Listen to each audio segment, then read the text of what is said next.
Chapter 838. Kitano Tsukito's reaction was very fast. The chain of clues was also very complete.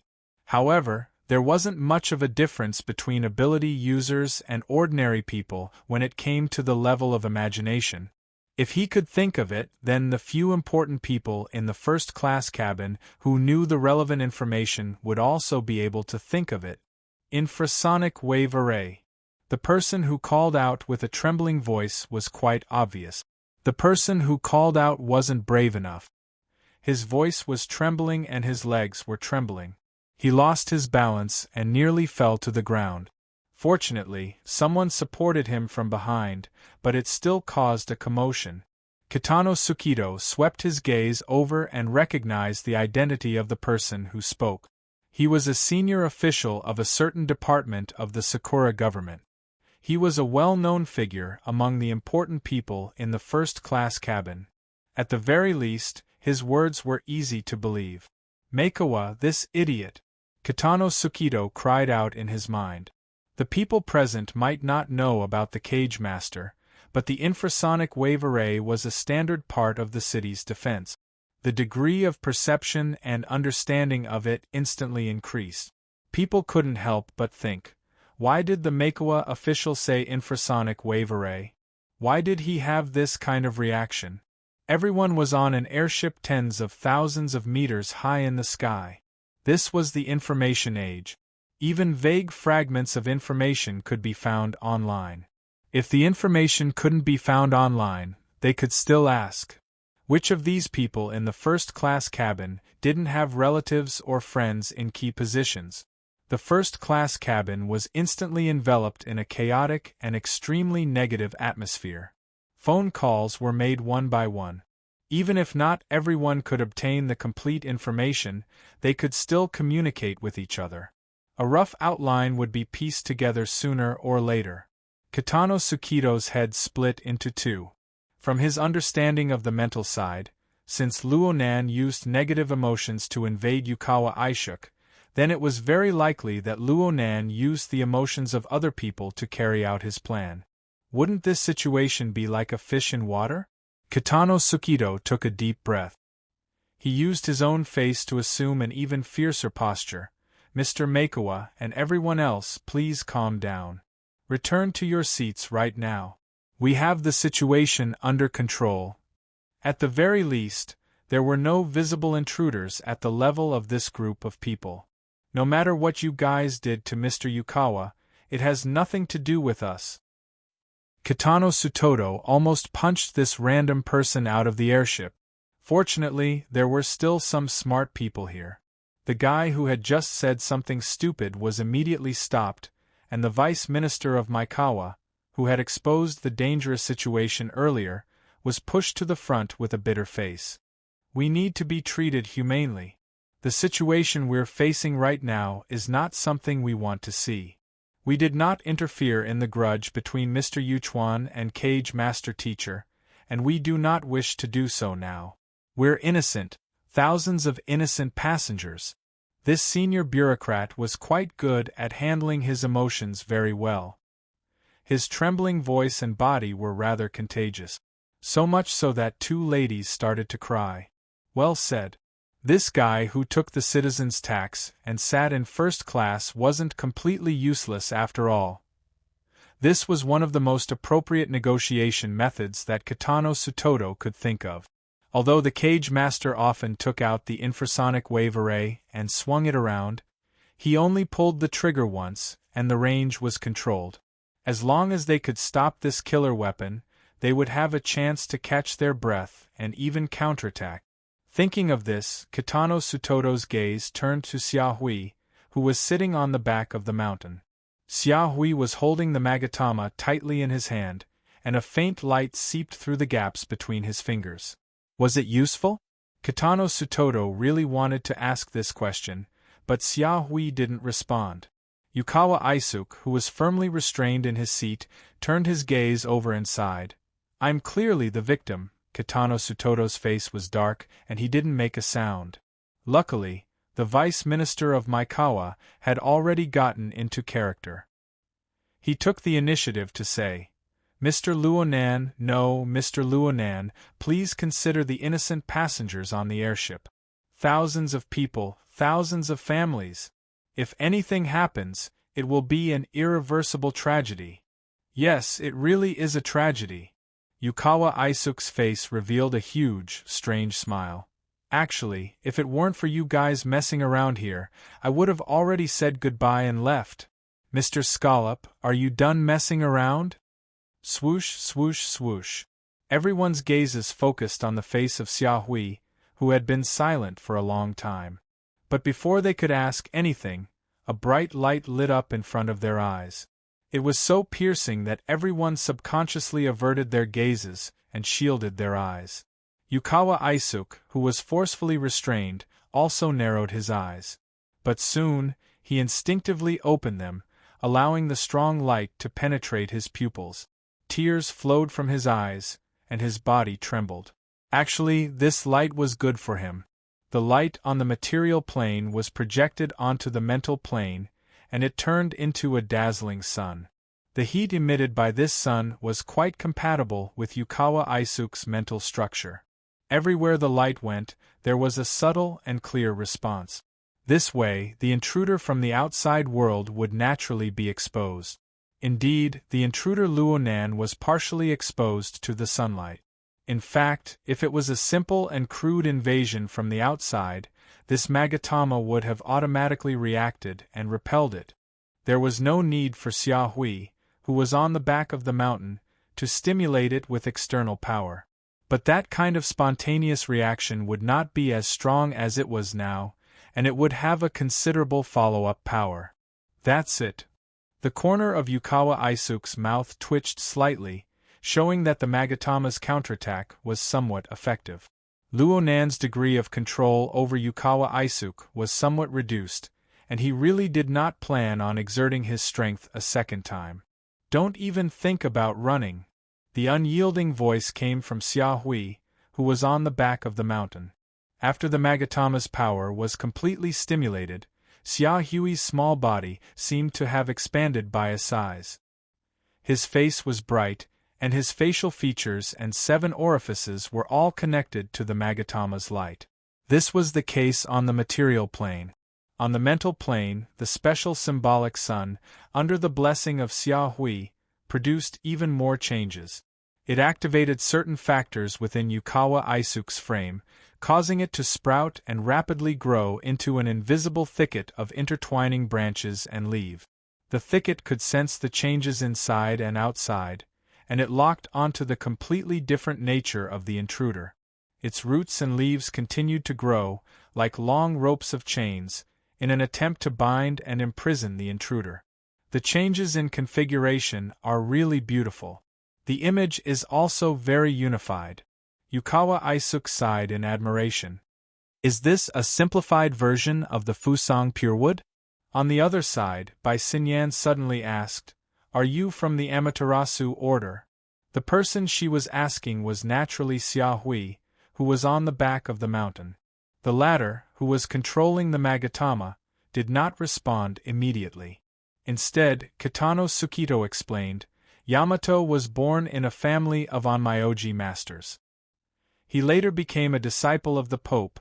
In the time it took to say these 2 sentences, Yamato Xia Hui had a better grasp of the situation. He interrupted Kitano Tsukito with a clear voice, I will lock onto the intruder's position and immediately contact the radar or satellite positioning system. He can't be too far away from here. Bai Xinyan frowned while Kitano Tsukito's eyes lit up. In fact, he had a belly full of anger right now. If he could find Luonan's position and Luonan had a missile launch button in his hand, he would press it without hesitation. Don't complicate things. Bai Xinyan hesitated for a moment before advising Kitano Tsukito. He's already retreating. This is just a warning. Just? Kitano Tsukito's eyes were as sharp as knives. Miss Bai Xinyan, the Yukawa family respects your opinion, but we hope that you can respect our profession. If that person can come once, then he can come a second time and a third time. You guys can't do anything to him. In the vast Pacific Ocean, At an altitude of 10,000 meters, how were a bunch of ordinary people going to deal with the powerful ability users who were riding the flying devil rays that were several times faster than the speed of sound when they were riding on civilian airships that seemed stable but lacked countermeasures? You guys can't do anything, but that doesn't mean that the order can't, Mountainback Xiaohui responded. He turned his head and used a cold and arrogant gaze to cut across Bai Xinyan's face. Unrelated people, please keep your distance. Don't interfere with my casting. At this moment, Mountainback Xiaohui naturally became the person in charge. Even Kitano Tsukido had to give in to him a bit. Because at this moment, Mountainback Xiaohui was no longer just an external bodyguard. He represented the stance of the Order of Amaterasu. Bai Xinyan raised her eyebrows. Your Yukawa family is willing to be the bait. Kitano Tsukido's expression was very ugly. As the head bodyguard, he felt that his authority had been violated. But it was useless to say anything now. Mountainback Xiaohui's mouth was already flowing with a mysterious and incomprehensible incantation. The incantation buzzed in the half-sealed space. Yukawa Aishuk was still squirming with his crooked and twitching mouth. He complained, "Why do you keep looking up? The order of justice doesn't do this. Is this the difference between the order of ideals and the order of gods?" Some of the people present understood these words, some did not, and some pretended not to understand. In short, no one responded. Kitano Tsukido and the group of bodyguards stared at Yukawa Aishuk's body. Xiaohui continued to chant his incantation, while Bai Xinyan continued to retreat quietly. At this moment, Yukawa Aishuk's eyes followed her and locked onto her position. He transmitted the attention and pressure hidden behind the layers of clouds and the void. Maybe everyone should be open and honest for once. Soldiers are soldiers, generals are generals. Even if we can't negotiate, we can still fight. My words may be a little childish, but it's really boring for you to keep knocking on my door like this. Bai Xinyan had a bitter smile on her face, but she had already made up her mind not to speak. She had a strong premonition that the less she spoke now, the less trouble she would have in the future. If she could survive this escalating situation, seeing that Bai Xinyan was refusing to cooperate, the other side looked a little depressed. Forget it. Maybe I shouldn't have come today. I'll find a more suitable method next time. Chapter 839. The one who spoke was Xiaohui. This was the second time he had emphasized it. It carried an unquestionable might. At this moment, Xiaohui, who was on the mountain's back, was holding the glowing Magatama. His heart was more or less burning. It was for his own luck and for the power he was in control of at this moment. The situation in front of him, the time, the place, and the form were all unexpected. But the situation itself, which was Luo Nan's revenge against Yukawa Aishuk, was foretold by the Pope when he sent Luo Nan to be Yukawa Aishuk's bodyguard. Therefore, Xiaohui was very confident. He calmly stimulated the Magatama's power and fused it with it. At this moment, his perception became the tip of the Fusang divine tree's roots that pierced through the endless void. He projected everything that was happening in front of him, waiting for the response from the highest level and receiving the incoming godly power. During this time, just the fine tentacles at the end of the root had already unfolded into an intricate and magnificent scroll in front of him. The exquisite uses of the high-end power were presented in an inconceivable geometrical structure and an even more exquisite and microscopic mode of energy usage. The Cage Master called it a configuration. How appropriate! But how does it feel to be trapped by a configuration? Xiaohui's mental plane was momentarily dazed. This was the unavoidable result of receiving the high-end power. But he was very experienced in this aspect. He quickly gathered his consciousness and calmed his mind to avoid any negative effect. He also had to be careful of the Cage Master's unpredictable mental invasion. His performance seemed fierce, but every step he took was solid. This was one of the most important reasons why the Pope valued him. Right now, he was in the middle of passing and waiting. It was also at this moment that Xia Hui saw Yukawa Aishuk, whose mouth was crooked due to the interference of the Magatama's power. He struggled to move his lips and speak again. "It seems that the two in Ban City really have nothing to do with you. Then pass. We will use the elimination method and try a few more times. In the end, you won't be able to hide it." What a loathsome, arrogant, and conceited fellow! After the initial, so beautiful comment, the person behind Yukawa Aishuk no longer paid attention to the configuration scroll on the mental plane. He just stared at Bai Xinyan and said some words that he didn't really understand. On the back of the mountain, Xia Hui was infuriated.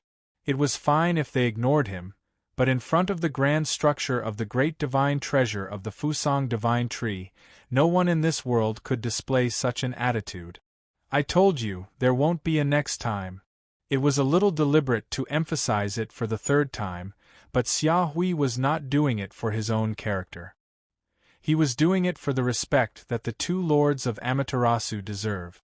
"I've got you!" You use a lot of exclamations. What? This sudden sentence caused Xia Hui's thoughts and emotions to stagnate. He was, after all, a Class B mind master, and he was very sensitive to the relevant field. With this reminder, he did not let himself be led around by the nose. Instead, he suddenly realized a crucial point. Wasn't the feedback from the propping mulberry tree's great divine treasure a little too slow? It was also at this moment that Yukawa Aishuk, with his crooked mouth and slanted eyes, revealed a horrifying smile. "That Pope of Baji didn't teach you seriously. Such a complicated configuration. You know how it works, but you don't know why. How can you succeed?" Under the effect of the Magatama's power, Yukawa Aishuk gradually lost control over the structure of Yukawa Aishuk's body and soul. But the muffled voice in his throat was like a highly viscous acid. It sprayed out and adhered to Xia Hui's face and soul, burning and penetrating. There were two waves of pain. The first wave was the pain of being pierced in the deepest and most private corner of one's heart. The other wave was the unique sense of danger that came from the mind. "Oh no, I've been hit."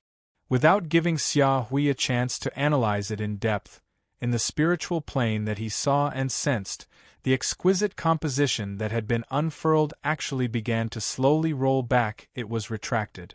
Xia Hui's eyeballs nearly bulged out of their sockets like Yukawa Aishuk's. His consciousness played no role at all. In fact, it was just as Luonan said. The Pope of Baji gave Xia Hui the method to stimulate and maintain the Magatama's power, but she did not give him the method to use it flexibly. The Pope of Baji did not go so far as to be selfish. It was mainly because Xia Hui had not reached that level. He did not possess the knowledge reserves. Every structure, every section, and every detail of such a complex structure would affect the entire structure.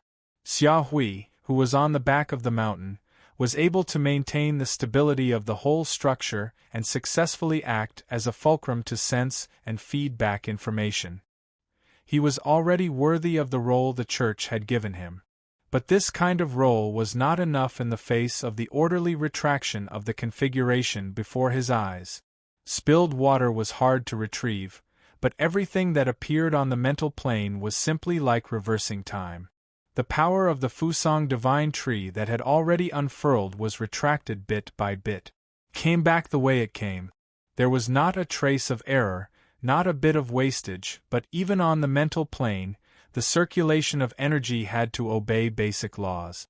How could entropy increase and entropy decrease consume the same amount of energy? The most terrifying expenditure of the effect of reversing time was the astronomical calculation of the law. It consumed Luonan's brain power and control. He did it if he wanted to. But the remaining portion was completely squeezed back into the power of the Magatama, and this power was suppressed back to its original state. Xia Hui and the Magatama were affected by the entire activation mechanism. To a certain degree, they were one entity. There was no need to consider the boundaries of the reverse retraction. The retraction of the Magatama's power took advantage of the situation and pushed Xia Hui back in time. Of course, this was an exaggeration. His mental state and mind were completely unprepared for the retraction of the Magatama's power. His entire body was crushed to the point of suffocation. His swollen body instantly deflated. Xia Hui's body looked like it had its bones pulled out. He fell limply to the ground, unconscious. Phew. That was close. Yukawa Aisuk sighed as he looked at Xia Hui, who was on the back of the mountain. I almost got myself into big trouble. Fortunately, Luonan had fought with the propping mulberry tree system of the Amaterasu cult many times over the past few days. He had seen the brain demon, the horn demon, the fat dragon, and many other similar tricks. Only then was he able to come up with this method of reverse sealing. Of course, this was also because he saw the opportunity quickly and made use of his understanding of the configuration of the great divine treasure of the Fusang divine tree. He also made use of the opportunity when Xia Hui was controlling the Magatama on the back of the mountain and had no time to pay attention to anything else. He took the first step to induce his negative emotions, giving him illusions and misleading him, distorting the feedback of the entire sensory channel. Just this skill alone was enough to prove that he hadn't been communicating with Mr. Bai for half a year. But the more it was like this, the harder it was for Luo Nan to deal a heavy blow to Bai Xinyan. He didn't have much hope that the previous threats would achieve anything. Also, sealing off the mountain back of Xia Hui might not solve the problem once and for all. Perhaps choosing to come here today was a mistake in itself. Luo Nan brought Yukawa Aishuk to Sai, breaking the deathly silence in the first-class cabin. He was still the center of attention. Everyone's gazes were filled with fear, bewilderment, and ignorance. At least at this very moment, every single one of them had basically lost the will and confidence to control their own lives. In reality, their fates of life and death depended on Luonan's will.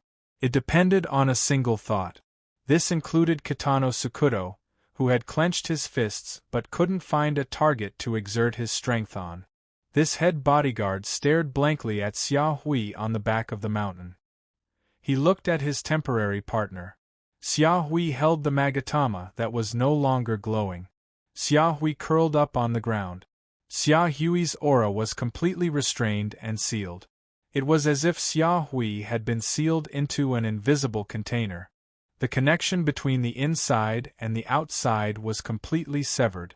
This wasn't a knockdown or an extermination. This was a seal. In a way that he couldn't understand at all. This was a B-rank psychic. Kitano Tsukudo didn't know what he was feeling right now. He turned to look at his employer and tried to converse with the soul deep within the frame of his body and soul. Don't go too far. The words squeezed out from his throat proved that this head bodyguard was completely at his wit's end. Was it too far? Of course, Luonan knew that Yukawa Aishuk's 7 orifices were bleeding. If it wasn't for the support of his will, Yukawa Aishuk's situation would have been even worse than Xia Hui on the ground. Luonan had forcefully reversed the structure of the Fusang tree just now, causing the power that Luonan transmitted to him to be a bit excessive. With the strength of Yukawa Aishuk's frame of body and soul, this wave of power was enough to cause serious injuries. But Luonan wasn't going to feel apologetic. If Yukawa Aishuk knew the role he should play in this world and stayed in his position, he might be able to live for a few more years. Under the influence of Luonan's will, Yukawa Aishuk's bloodshot and murky eyes adjusted slightly. He stared at Kitano Tsukudo without saying a word. Kitano Tsukudo's fleshy face twitched a few times. The ominous glint in his eyes finally dimmed. He waved his hand weakly. The 2 bodyguards who had been restraining Yukawa Aishuk's body were now stiff. They stared at their boss with wide eyes. When they saw the gesture, they felt as if they had been granted amnesty and quickly backed away. One of them even tripped over Xia Hui, who was on the ground and almost fell down. Yukawa Aishuk slowly got up amidst this bewildered atmosphere. He bowed slightly to the people in the first-class cabin. Let's call it a day. My abrupt visit has caused inconvenience to everyone. Please forgive me. No, no, no. Please don't mind it. The Maikawa undersecretary made an example of himself. He bowed 90 degrees to Yukawa Aisha. Please don't mind the dishonorable role I played in this incident. Yeah, please don't mind it. You're too kind. I don't want to die. The first-class cabin was a boiling cauldron of voices.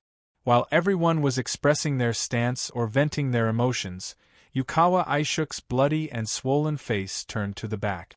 It was the entrance to the first-class cabin. Sir, you can't do this. You can't go up. The air stewardess's voice was urgent and trembling. It was rare for her to fulfill her duty, but it was pointless. The sealed partition door opened. A middle-aged man dressed in a suit and leather shoes walked in. He looked like a business elite. The man's face was flushed red. His feet were a bit floaty. It was as if he was drunk. However, his eyes were very bright. When he cast his gaze, it was as if the sun was shining down from the sky. Chapter 840.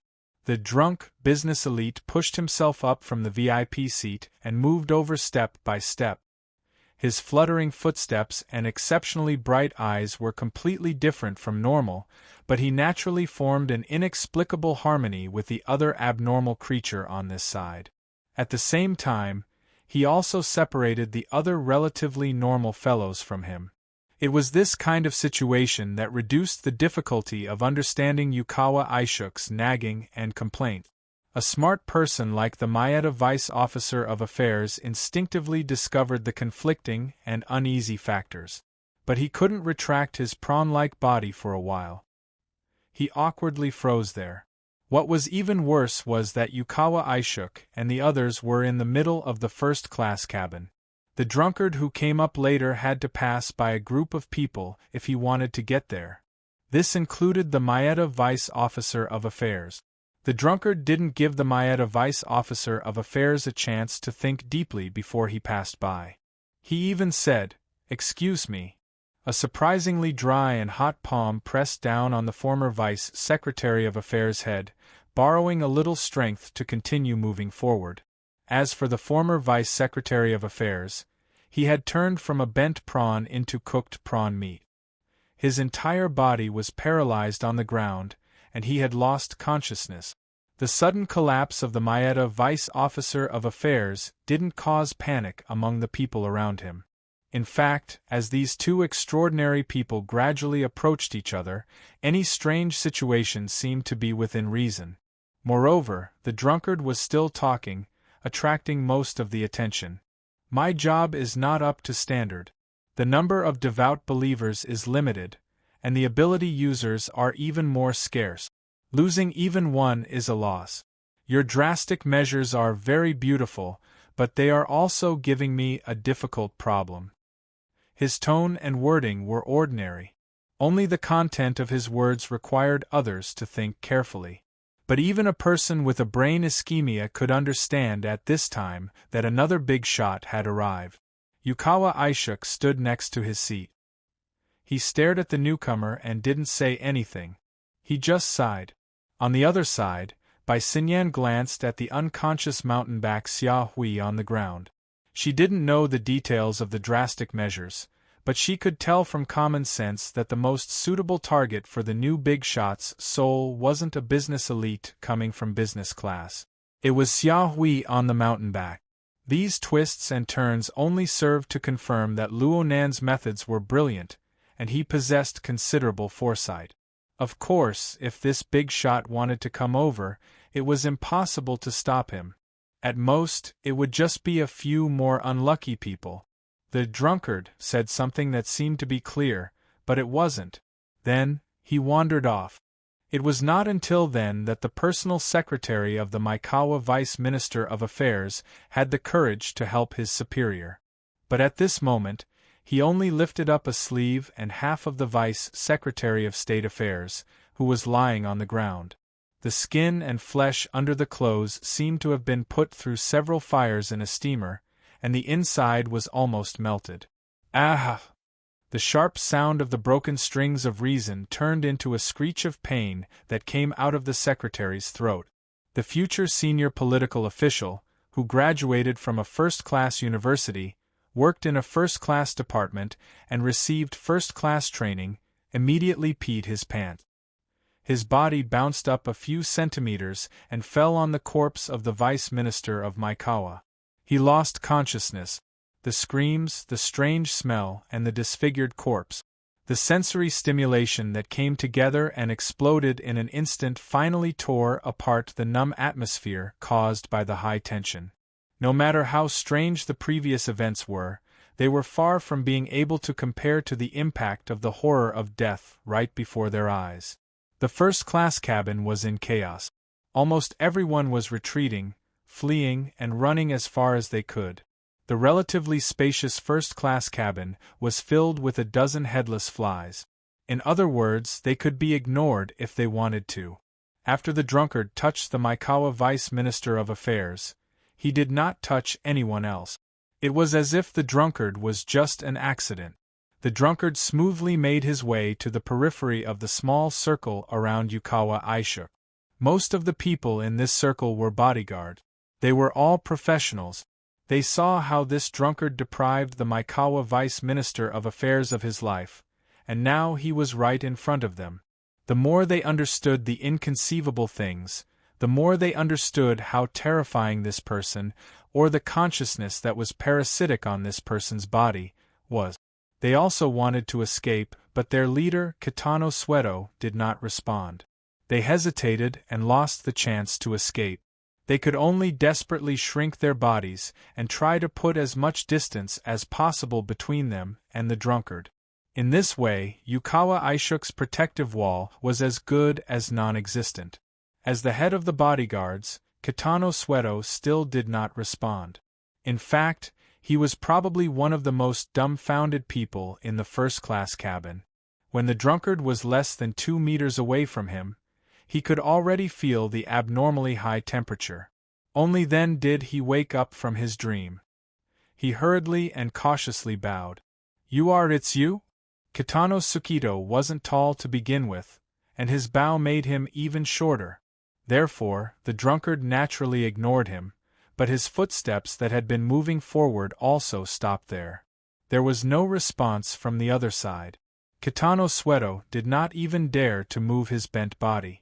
Not only him, but the people around him who had been influenced by what he saw and heard also instinctively bowed, each more obedient and humble than the last. There was also Bai Xinyan. She also bowed, her eyebrows drooping, and naturally held her breath. Outside the cabin, there was chaos as if a bomb had gone off, but inside the cabin, everyone was as silent as cicadas in winter. Between these two completely different scenes, the only similarity was probably the huge tension created by terror and absurdity, and the heart-wrenching pain that tore at people's hearts. Amidst the implicit and explicit agitation that tore at his heart, the drunkard spoke again. His tone was still very flat, but the information that came out of his mouth was like a flame that had finally burned through a curtain. It was a hot stream that rushed at his face. I am Hyaki. Kitano Sueto, Bai Xinyan, and the group of bodyguards subconsciously lowered their bodies a little more to show their reverence for this title. Yukawa Aishuk's mouth twitched. Hyaki? Pope? In the entire first-class cabin, only Yukawa Aishuk kept his body relatively straight. Of course, those who knew the truth knew that it was not the body that was straight, but the external soul that was supporting the body. The Pope of Hyaki, who had descended with the body of a believer, maintained a calm tone. It seemed that the slightest fluctuation could break the balance that had been maintained until now. Young man, you have a tendency to refuse communication. You are very hostile toward the Amaterasu order. The Pope of Hyaki was stating a fact. For the logic behind the fact to be established, more details needed to be filled in. This was equivalent to a kind of interrogation. So Yukawa Aishuk opened his mouth to say, he. Luonan had no intention of responding. He just used Yukawa Aishuk's eyes and ears, as well as a wider and richer medium, to seriously observe and perceive, and to make adjustments. He adjusted himself to the best possible state. At this time, the first-class cabin that was hit by a terror bomb had already been lucky enough to rush out. But at the same time, they allowed the destruction of the terror bomb to spread to a larger area.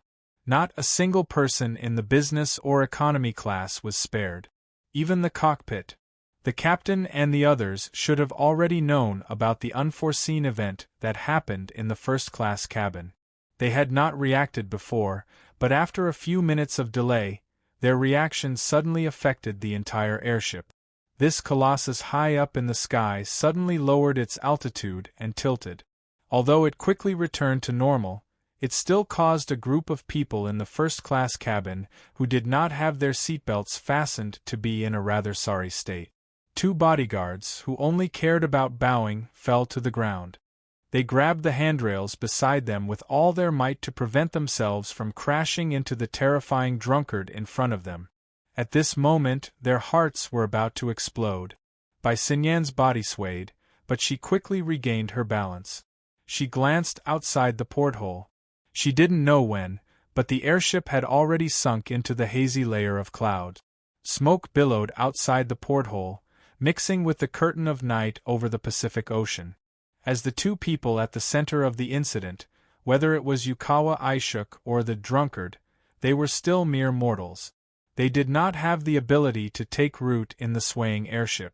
During this period they were swaying left and right, but there was still a conversation going on between them. It was mainly the Pope of Baiji who spoke. He even changed the direction of the conversation. Your spiritual configuration design is very good, but the spiritual realm is not a safe place. The higher you build now, the harder you will fall in the future. Is that so? Yukawa Aishuk replied casually. If the back of his head had not hit the outer shell of the space cabin next to him, he would have sounded more like a gentleman. The drunkard supported himself on the outer shell of the space cabin. He was barely able to maintain his image. At least his words were steady. Young people can be unscrupulous, but they should always think about the suffering in the future. As if you know anything. We can discuss and communicate. These people's original intentions were mostly the same, but they were too stupid and arrogant. Then you are cunning and sinister, right? The airship returned to normal. Most of the people in the chaotic first-class cabin were still in a state of shock. The last round of dialogue, especially the one with the Pope of Baiji, had a seriously low intake and digestion.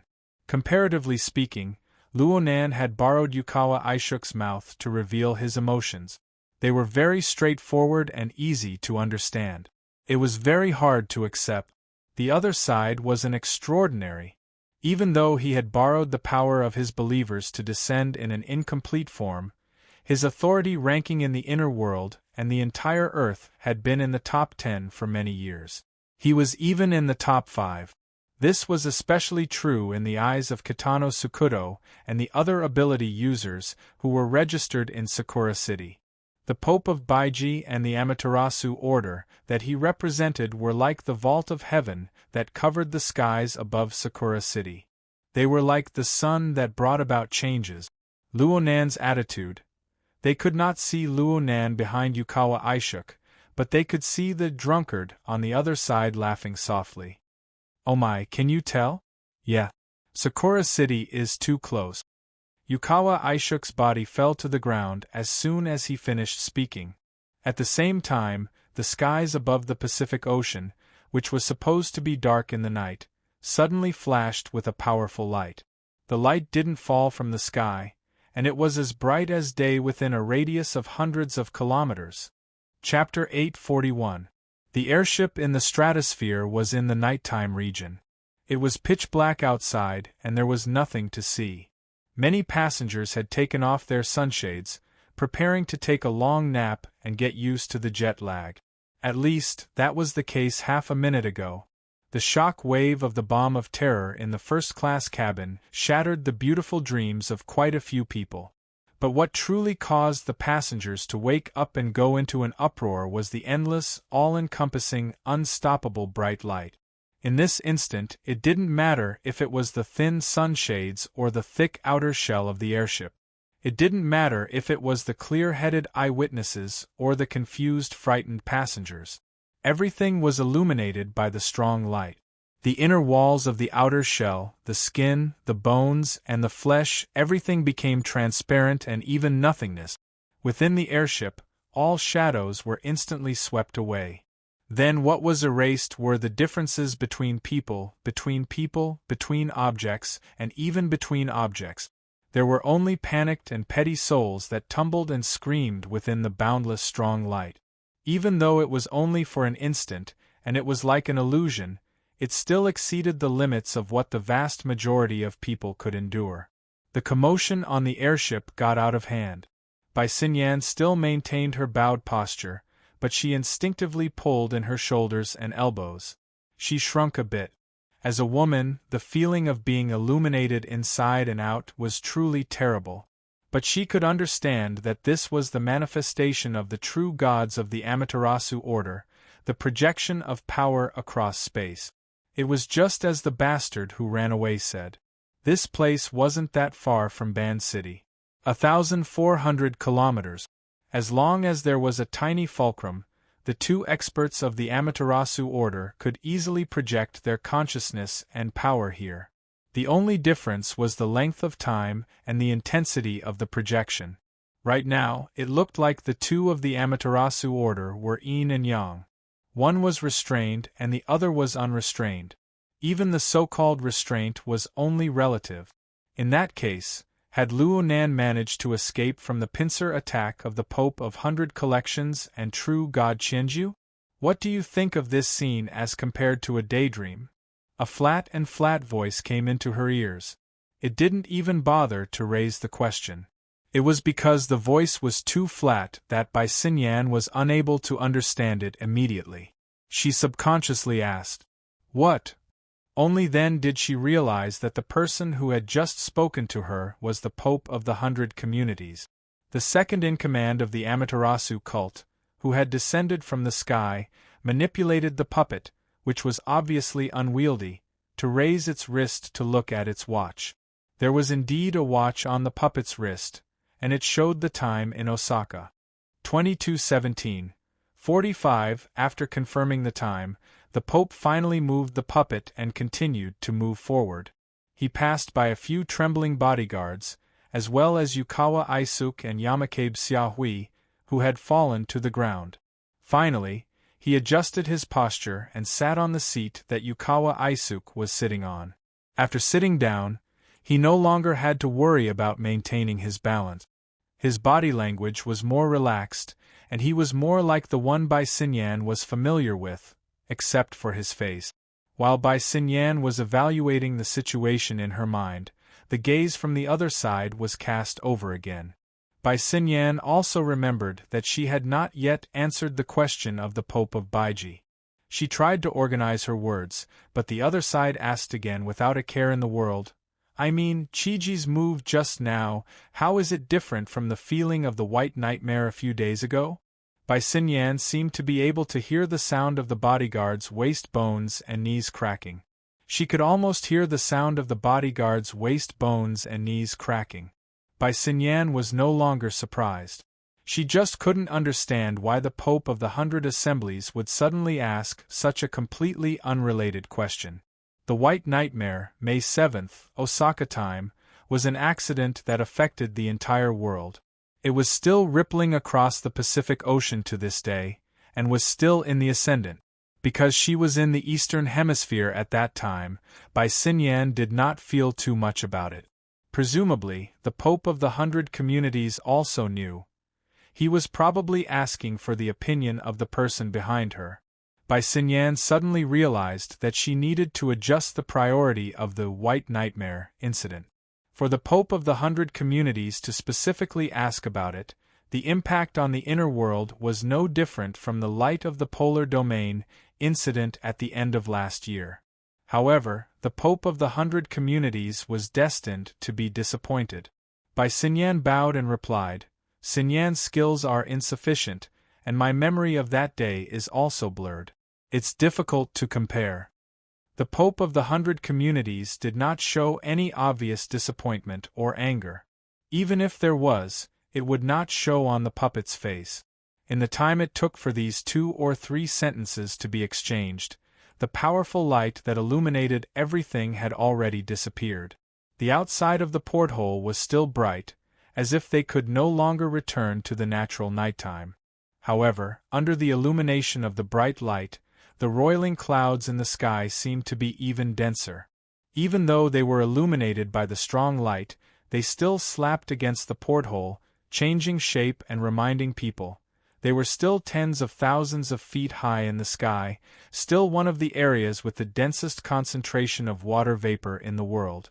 Bai Xinyan noticed the changes outside the porthole, and unconsciously became somewhat absent-minded. Up until now, this area had not experienced too obvious of an impact or turbulence, but just by looking at the interaction between the strong light and the sea of clouds, she could draw some conclusions and judgments. At this moment, she heard the Pope of the 100 Communities sigh, the condensation ring, truly a divine technique that should not have appeared on Earth. Bai Xinyan shivered slightly and turned her gaze back, just in time to see the slightly red eyes of the Pope of the 100 Communities puppets. The latter swept a glance over her body, but finally focused on her side. Bai Xinyan subconsciously followed the Pope of the 100 Communities' focus, and her gaze fell on her own feet. It was a suitcase that was lying flat in front of her seat.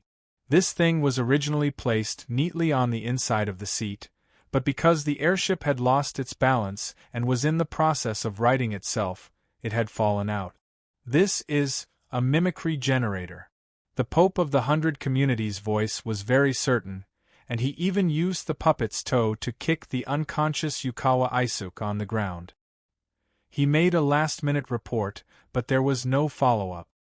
His intentions are clear as day. Next to him, Kitano Tsukito's eyelids were already twitching because of the Pope of the 100 Communities' actions, and he unconsciously shivered when he heard this. He opened his mouth to explain, but his mouth opened and closed a few times, but he did not have the strength to make a sound.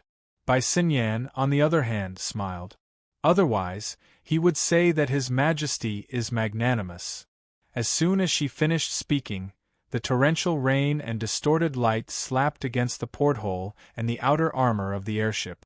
In response, there was a dull explosion outside, and the hoarse noise of the airship's structure creaking and disorderly. The people on the airship could even feel the obvious drift. The surging force in the strong light and clouds pushed the airship sideways for some distance. There was no doubt that from the cockpit to the economy cabin, there was another wave of exclamations and howls. The Pope of the 100 Communities looked at his watch again. 20 minutes and 4 seconds. Turn it on, we'll take a look. Chapter 842. This? Isn't that inappropriate? Bai Xinyan did not refuse. She was just puzzled. Regardless of how Luo Nan managed to deal with the encirclement and interception of true gods for over 2 minutes, it was easy to imagine that the area where the two sides wrestled was not on the material plane. On the mental plane, it was undoubtedly the Abyss region. The mimicry map generator produced a mimicry map of the mental sea. As its name implied, it could only be used in the mental sea. There was an insurmountable distance between it and the main battlefield in the Abyss region. Moreover, this was just a simulator. The lag was quite strong. It was not suitable for use in actual combat.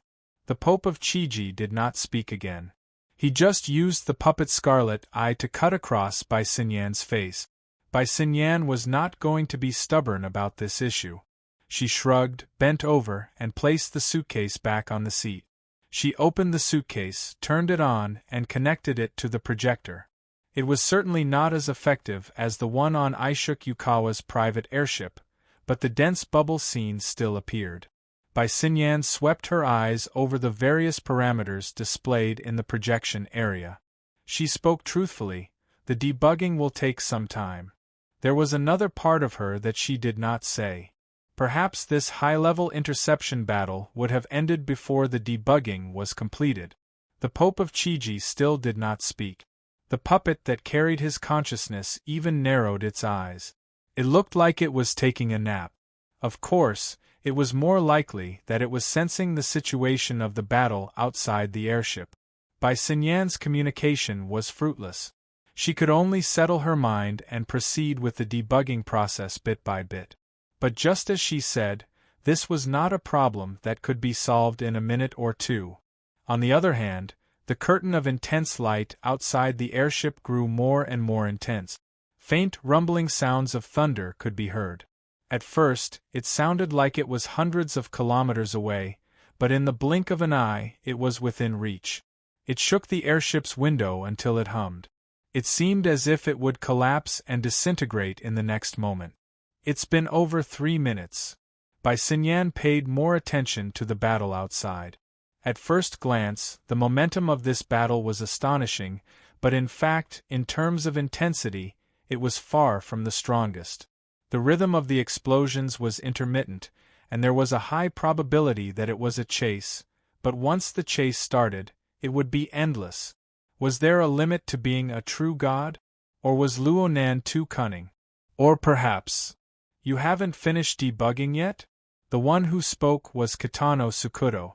The head bodyguard walked over quietly and spoke in a low voice. His original tough and professional demeanor was almost gone. Without the hint from the Pope of Hyakanji, Kitano Tsutodo would not have come here just to investigate. After all, it was just a matter of opening his mouth. Did the Pope of Hyakanji need to put on airs like this? Bai Xinyan's drifting consciousness came back. She turned around to see what was going on. However, Kitano Tsukido happened to block her line of sight. She could only exchange glances with Kitano Tsukido and shake her head slightly, signaling him to pay attention to the surrounding environment. At this time, the cries from the business class and economy class had vaguely spread to the upper deck. Along with the shapeless corpses and unconscious and limp bodies, it looked like a scene from the end of the world. The collective emotional state is in a mess, and the spiritual sea is in chaos. The changes are too intense. Moreover, the computing power of a portable instrument is difficult to support the speed and precision of analysis at the same time. It's not suitable for actual combat. This was said to Kitano Tsutodo, but it was also an explanation for the Pope of Hakuji. I'll bring it over. Bai Xinyan did not understand at first. Kitano Tsutodo's eyelids drooped, and his eyes were almost invisible, but his movements were direct and clear. He reached out and picked up the mimicry generator, that was still in a state of adjustment. He held it up respectfully, turned around, and took 2 steps to present it to the Pope. At this time, Bai Xinyan finally saw the current state of the Pope of Hakuji. The puppet that he had possessed was sitting in a somewhat casual posture. His legs were spread wide, his elbows on his knees, and his upper body was supported.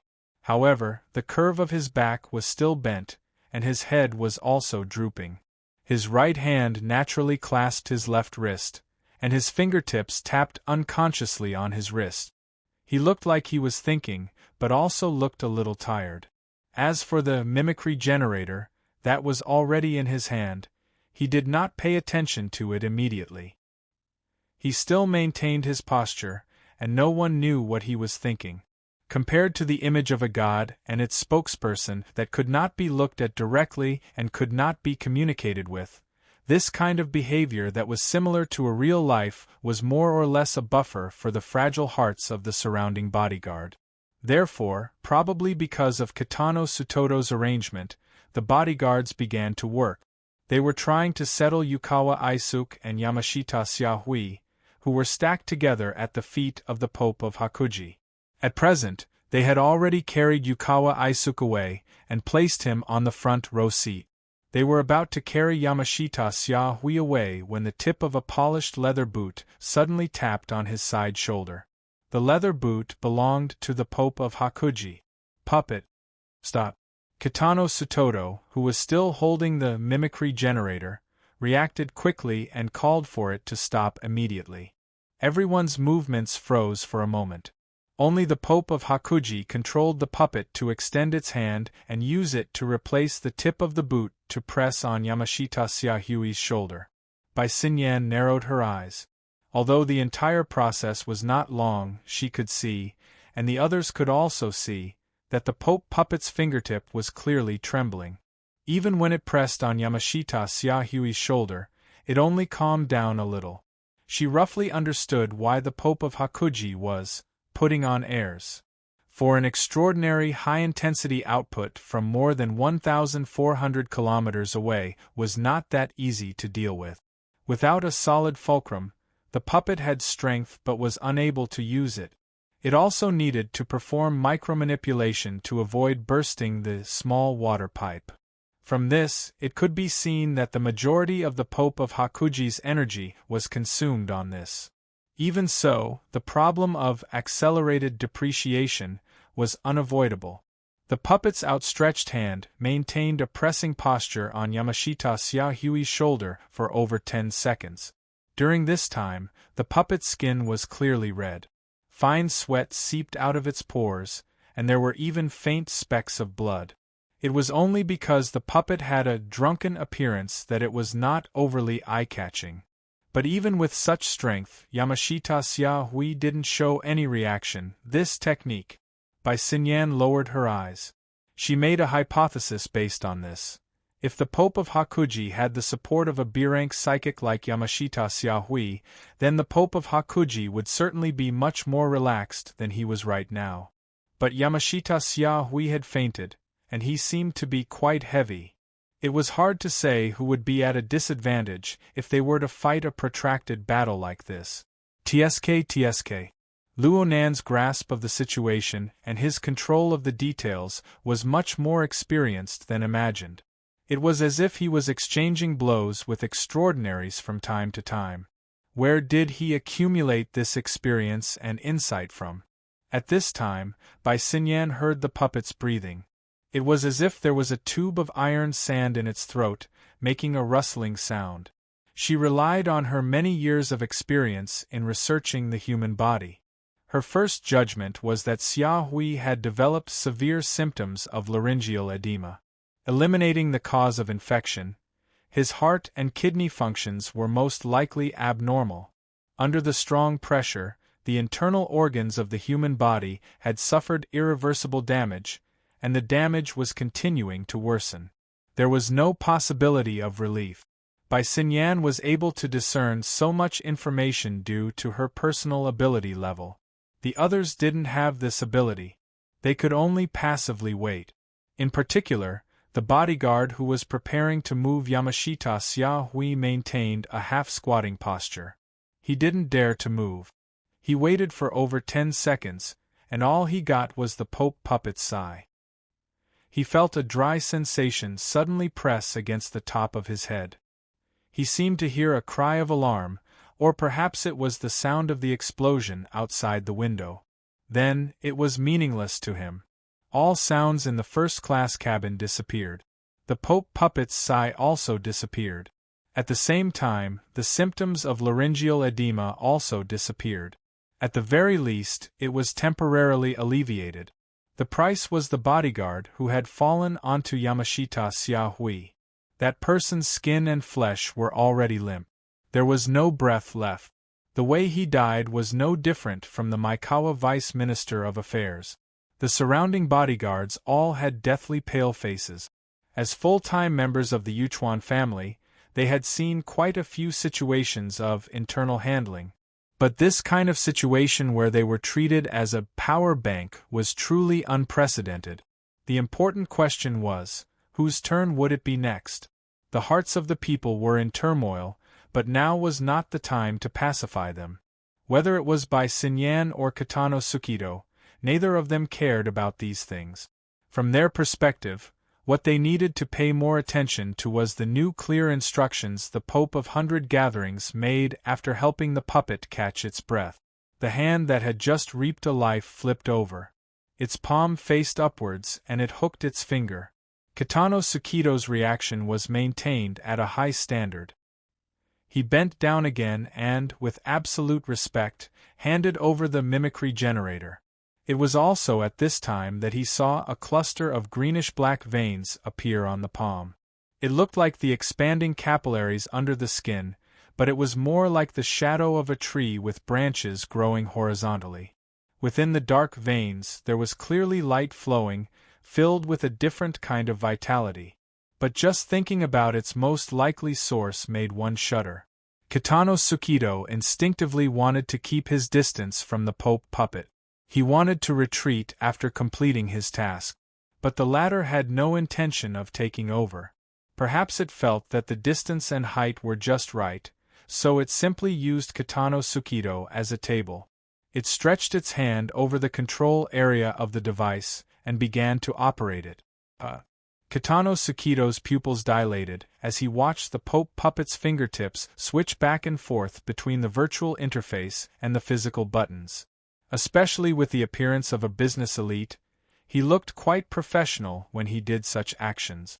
But as long as one thought about the true identity, status, and image of the Pope, there was an element of absurdity in it. And as the Pope puppet operated, the mimicry image of the spiritual sea, in the projection area connected to the device began to change repeatedly. The colorful water droplets constantly adjusted the angle of presentation, and at the same time, the colors quickly faded, forming a general grayish-white base tone. Kitano Tsukido did not quite understand what this change meant. He subconsciously turned to look at Bai Xinyan, but he saw that Bai Xinyan's gaze had drifted to Yukawa Aishuk, who had just been seated in the front row. Bai Xinyan also noticed Kitano Tsukido's gaze, but she had no intention of explaining. She moved her gaze away from Yukawa Aishuk and switched back and forth between the device and the projection area. She knew, and she had even explained to Yukawa Aishuk earlier, that this kind of change was a result of the repetitive spiritual waves in the surrounding area and the changes that had already become a routine. It was presented as the regular background radiation. This was also a sign that the initial analysis of the mimicry picture had been completed. Last time in Osaka, Bai Xinyan had spent at least 20 minutes to achieve this step. Even if the sensing range was wider this time, and the processing of more data, the difference was too obvious in comparison. Bai Xinyan could confirm that this device was directly sent over from the Deep Blue world.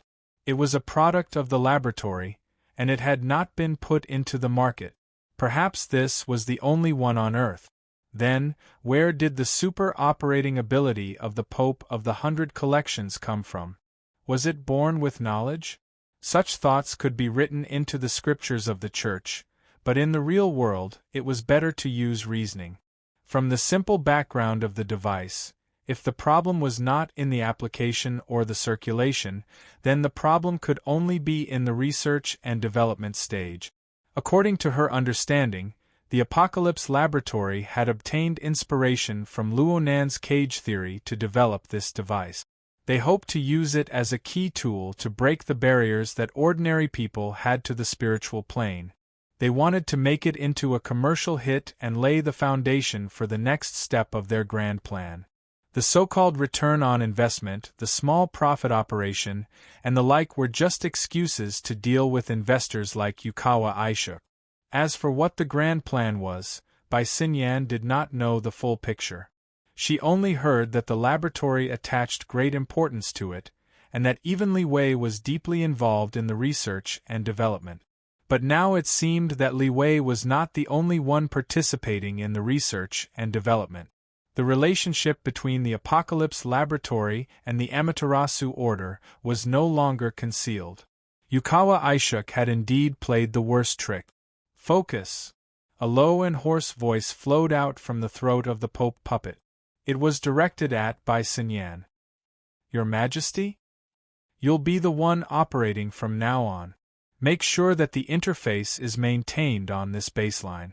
The Pope puppet did not even raise its head. The arrangement was a matter of course. The slight loss of voice at the end proved that the organ tissue of the throat had not completely recovered. It was impossible for it to recover. It was only a matter of time before it collapsed. Perhaps it was because of this that the Pope of the 100 Collections did not play any trick. She spoke very clearly. Qianju exerts force through the abyss region. Distance isn't a problem, but it is very difficult to accurately lock onto Luonan. Luonan previously reversed sealed the Magatama configuration and Xia Hui on the back of the mountain, cutting off our path of descent.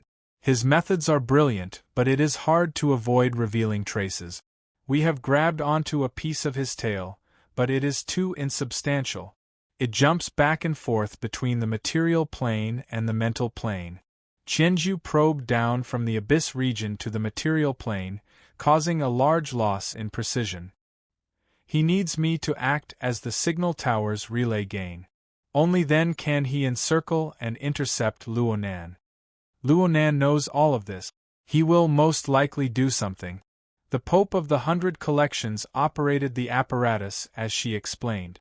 In this way, Bai Xinyan had a clear understanding of the distorted bubbles of colorful light that gradually grew on the ash-gray background. Frankly speaking, it was a nesting doll structure. The innermost layer of the bubble was the signal tower of the Pope puppet. It appeared weak and fleeting, as if it could collapse at any time. The middle layer warped and fluctuated, flickering indefinitely. Specks of light would appear from time to time, but they did not form a shape. This was most likely the impact of the battle between the two sides. The details were no longer something that the mimicry diagram could analyze. The outermost layer was supported by a bubble. This bubble was much more stable, forming a boundary that was not a boundary. Perhaps this was the control domain of a true god's extraordinary power? Of course, everything displayed here was just a mimicry on the mental sea plane. Let's not talk about accuracy. In essence, it was just the area swept by the aftermath. The main battlefield between Luonan and a true god was still the abyss region. Understand? His Majesty is using himself as bait? Bai Xinyan was just being polite. The Pope had only used a pious believer puppet. It was not even an ability user. How could it be considered bait? If Luonan really wanted to pull the firewood out from the bottom of the cauldron, then the true unlucky ones would be them, the passengers of the airship, if there was a slight deviation in the application of power. However, this possibility was meaningless to the Pope of the 100 Collections. What he paid attention to was on a completely different level than the others. The puppet raised its head and stared at Bai Xinyan with its scarlet eyes. Protect the apparatus. Collect data. If Qianju is unable to obtain the results of the battle, this place needs to be maintained for, at least 200 seconds. The mimicry generator will transmit the data to the laboratory's cloud. We need to clearly see his foundation. We need to clearly see what he's hiding behind his back. Yes. Bai Xinyan agreed. But she had a feeling that the Pope of the 100 Collections was not talking to her. Instead, he was shouting at Luonan, whose whereabouts were unknown within the boundless clouds.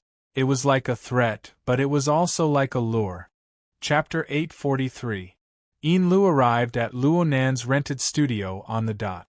Even though Luonan hadn't had a normal work and rest schedule for several days in a row, as long as she was his personal secretary, she absolutely couldn't neglect the morning and evening work. She first pressed the intercom outside the workshop, but there was no response. Only then did she verify her fingerprint to enter. The lights of the workshop were on, and the lights and shadows of the virtual work area were fluctuating. Luonan sat behind the workbench with one hand supporting his cheek. His figure was frozen. He should be concentrating on his work. However, when he took 2 more steps forward and took a closer look, he discovered that the man's eyes were closed and his breathing was slow. He had actually fallen asleep while maintaining this posture. He probably couldn't take it anymore after working continuously. Lu didn't dare to wake Luonan up. She just scanned the workshop to see if there was anything that needed to be cleaned up. That moving shelf didn't exist before. Now it was placed in the middle of the room. It was very conspicuous. Something must have been placed there earlier. It was likely that the veteran had been here before. Inlu moved the mobile rack to the corner and quietly walked to the workbench. She didn't dare to touch the tools and instruments on the stage. She could only pick up some small things and even took photos to locate them. She didn't want anything to go wrong and she couldn't recover them. It was also at this time that she glanced at the virtual work area. The picture she saw was very familiar. It was like a bottomless sea or a storm on the surface of the sea. It was thick and colorful, and the structure was chaotic. In fact, it was made up of two overlapping pictures, two psychic diagrams. The reason why Inlu was certain of this was because she had seen Luonan dismantle and integrate before. Moreover, most of the things she had been busy with recently came from this. It was hard for Inlu to notice such a complicated and profound diagram. However, she noticed that the whole picture was fluctuating rhythmically, as if it was an interwoven picture of the ocean that was gradually seeping into the real world and becoming a substantial existence. Inlu was startled, but she soon realized that it might be a misconception. This was because there was a certain amount of distortion and refraction of light in the surroundings of the sleeping Luonan. Upon closer inspection, it was clear that the air was fluctuating, resulting in an illusion. Luonan wasn't resting. He was cultivating, right? Was there a need to be so desperate? Inlu couldn't help but recall the letter she had sent to Mrs. Halder, which described her doubts and judgment. Luonan, this new boss of hers, had his sights set on the target. The enemy he targeted far exceeded the scope of what should have been. This forced him to never stop moving forward. Instead, he seized every moment and opportunity to improve himself. He was as taut as a humming bowstring. He might shoot a deadly arrow at any time, but he might also snap on his own. Inlu sighed. Her breath was still lingering in her mouth when a rustling sound rang out at the same time. Behind the workbench, the chair on Luonan's body suddenly collapsed without any warning. The wooden body of the chair and the soft cushion on the seat disintegrated into fine dust, and some of the plastic and metal parts were twisted and cracked. At the same time, they were restrained by a certain force, which erased the kinetic energy of the disintegration. They fell in a straight line and fell to the ground. Inlu was startled. "Sir!" The moment she spoke those words, she felt that there were too many similar exclamations. But when the impact came, what could she do? And this time, the shout had some effect. Luonan opened his eyes at this time. As for his body, it floated in midair, maintaining its original natural state without any undulation. "Sir!" Inlu called out in a probing manner. "Oh, you're here." Luonan looked as if he had just woken up. He floated in midair, unfolded his body, and stretched his waist. But his eyes were as bright as stars.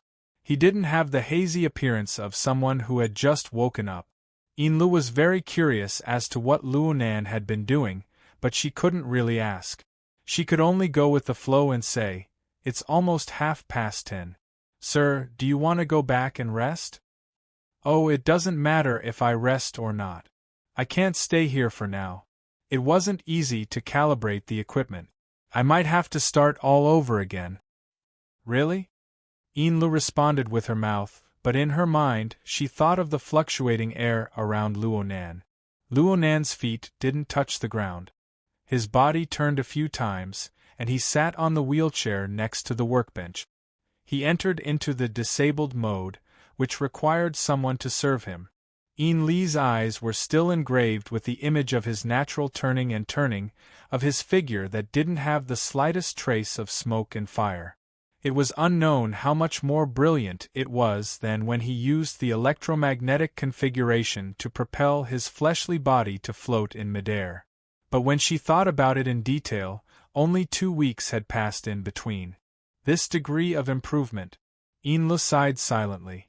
She consciously went behind the wheelchair and did what she needed to do. But when she exerted force, the wheelchair actually became heavy and sluggish. It didn't move at all. "What's wrong with this? I almost forgot. I can't take a car in my current situation. Let's walk back." "What's your situation?" Enlo finally found the opportunity to seek knowledge and dispel her doubt. She subconsciously made a guess. Did you have another breakthrough in your cultivation? Nope. I was just playing a game. You can't take it seriously. Enlu was at a loss out of habit. The wheelchair beneath Luonan didn't need her to exert force at this time. It automatically moved forward and left the room. Enlu hurried to catch up. She could confirm that this wasn't the work of the motor built into the wheelchair. Luonan ignored the commercial car parked outside after leaving the workshop. He directly controlled the wheelchair to move forward. Enlu arranged for the driver to go ahead first. She walked with small steps in her high heels. She followed behind him with clattering sounds. It was close to midnight in the Ping Trade Market. Even in the central area, there were very few pedestrians. The streets were empty, looking quite refreshing. But Luonan said, "How impatient!" He narrowed his eyes as he spoke.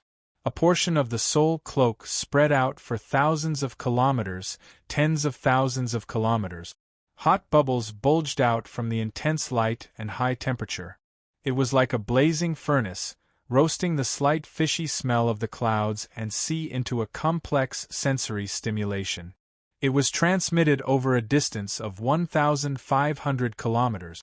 He sensed it, experienced it, and responded to it. Of course, it was just as Luonan said. This series of senses was more like the stimulation of a virtual game, and it was a low degree of simulation. It was a bit like the déjà vu of an external neuron taking an offline test. He wasn't even as nervous as he was back then. If he didn't pass the test, he would most likely be in big trouble. Right now, the soul cloak was restraining and resisting him. He was playing hide and seek with a true god in the abyssal region. He arranged a few configurations within the clouds and watched them live and die. He didn't care much about winning or losing.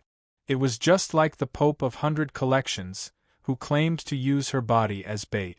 What tense situation! It was all just talk. How could he be taken seriously? Well, for by Xinyan and the other people involved, this wasn't wrong. Only Luonan wouldn't. He couldn't do this. Chapter 844. The distance from the studio located at the center of the peaceful trade market to the yacht dock was approximately 5 kilometers. Whether it was Luonan or Enlo, neither of them took this distance seriously. The two slowly walked forward, one in front and one behind, amidst the sound of rubber wheels and high heels hitting the road surface. Enlu still did not understand Luonan's words. However, as they walked, she naturally assumed the position of a personal secretary. She held the handle behind the wheelchair, even though it did not have any practical meaning. Enlu was still pondering over Luonan's theory of playing games. She could not understand the logic behind it no matter how hard she tried. She pondered for a kilometer before she heard Luonan's voice. You were once the manager of Frost River Reality. How do you deal with those guys who cheat in games? How do you deal with those guys who cheat and want to PK with real people? Enlu stared blankly for a few seconds before she finally decided to say what was on her mind. Basically, you deal with them by suspending their account. In some cases, you'll use security and the police. Sometimes, you'll even apply to the SCA to lower the social privileges of those people. You'll ban them from entering relevant places and so on. It's quite difficult to find the SCA at that level. Luonan laughed and sighed. It was just as he said. Right now, he was playing a game. When it came to game skills, he and the two from the Amaterasu order could not determine who was superior due to the short amount of time they had spent together. However, Luonan occupied two advantages. One was the advantage of misplaced information. Luonan knew how the true god and the Pope participated. He knew their methods and calculations. Though those two had locked onto a Luonan, it was only an illusory phantom. An enormous error had appeared in their critical judgment. The other advantage was the bandwidth advantage. Luonan relied on the ability of the soul cloak to cover the entire world. He occupied an absolute advantage in terms of energy conduction and utilization. He also sealed off the preset signal tower a step earlier. While the true God and the Pope were still calculating whether or not there was a signal, Luo Nan relied on the ubiquitous water molecules to construct the global Internet of Things. He enjoyed the convenience of zero-time delay. Luo Nan did not know how he would lose if he simply played games under these conditions. The problem lay in the fact that the Pope and the true God were sore losers. They didn't really want to PK with Luo Nan's gaming technique. Their goal from the very beginning was to lock onto Luo Nan's position in reality through the game within the cloud. This was to prepare for the offline real-life PK. This was very shameless. From Luo Nan's perspective, it didn't matter whether he won or lost the game. In any case, he had already achieved his goal of warning by Xinyan and Yukawa Aisha. But if the two from the Amaterasu order locked onto Luo Nan's true location and confirmed that the target was hiding in their base, they would not be able to win. Enlu and Snake Tongue, who were by Luo Nan's side, as well as Old Hand and the group of vagrants who had a close relationship with Luo Nan's grandfather, would most likely not be able to survive once the conflict erupted. From another point of view, the reason why the true gods and the Pope still had some misgivings in their headquarters, Ban City, and had to travel over 1,000 kilometers to verify their findings was also because of the existence of the source of interference. In their eyes, there should be a difference between Luo Nan and the source of interference, especially since Luo Nan was following closely behind the airship. The influence of the space-time interference still existed in Ban City. This was more or less a new piece of evidence. At the very least, they did not think that there was no human figure riding a devil ray running and hiding in the hazy sea and sky 1,500 kilometers away. Even if they had their suspicions, they still needed further confirmation. With this analysis, the things Luo Nan needed to do were quite clear. He needed to maintain his advantage. He needed to interfere with the verification methods of the true God and the Pope. He needed to let the existing misunderstanding continue to exist. It would be best if he stayed away from reality and created layers of confusion. He needed to lure the two off topic and have some fear. Of course, he absolutely could not overreach himself and allow the other side to grab hold of his weakness. Luo Nan was very cautious. It was true that he occupied a certain information advantage, but ultimately, he was not sure what the two from the Amaterasu order were basing their judgment on. He did not know where they came from, especially the true God who had run back to Ban City after screaming out that his soul had been magnetized. His understanding of the situation definitely exceeded the scope of normal Earth knowledge. Luo Nan wanted to think things over carefully, but this was not something he was good at. He could not find anyone to advise him. The conversation with Enlu just now was just a joke to adjust his mood. This was the result of stuffing a belly full of secret. Luckily, the conversation between the Pope and Bai Xinyan gave Luo Nan an opening to take advantage of the situation. Didn't they say that I was nearby? Then I'll be nearby. He would not be able to hide it sooner or later if he just fooled around in the air. He needed to add a bit more to it. During the night stroll, Luo Nan carefully combed through his thoughts in his mind. He roughly sorted out the required configuration design. Then he extended his hand and waved behind him. You still have the one I gave you last time, right? Huh. Enlu, who had been stunned by Luo Nan's question, instantly became nervous. Mister, which one are you talking about? It's that fish. Luo Nan subconsciously lowered his voice when he said the three key syllables. He was a bit mysterious. The Devil Ray was a secret that absolutely could not be exposed in Ban City. Enlu had a serious expression. She had never seen Luo Nan speak with this sort of tone before. Many thoughts flashed through her mind in an instant. She calmed her mind with great difficulty and lowered her voice. Yes, mister. You. Luo Nan didn't say much. He just waved his 5 fingers. His meaning was very clear. Inlu immediately picked up her bag and wanted to take out the crystal ball with the devil ray sealed inside. But her vigilant mentality made her remember something. She hesitated for a moment before handing over the entire purse. Her body leaned forward, and her lips nearly stuck to Luo Nan's ear as she apologized. "I'll have to trouble Mister to take a look. Don't take it out for now. I've had a lot of eyes these past 2 days." "Oh, that's right." The Deep Blue Walker Squadron, which was his yacht's neighbor, had put in quite a bit of effort these past few days. It was a bit better in the studio, but in a public place there might be several surveillance cameras pointing at them. It's too early to talk about this. Luo Nan reflected on himself for a moment. He readily followed the advice and opened the purse to search for his target. From his perspective, the lady's purse was more or less a small maze. He could clearly sense the location of the crystal ball, but the complicated design of the purse still tormented him quite a bit.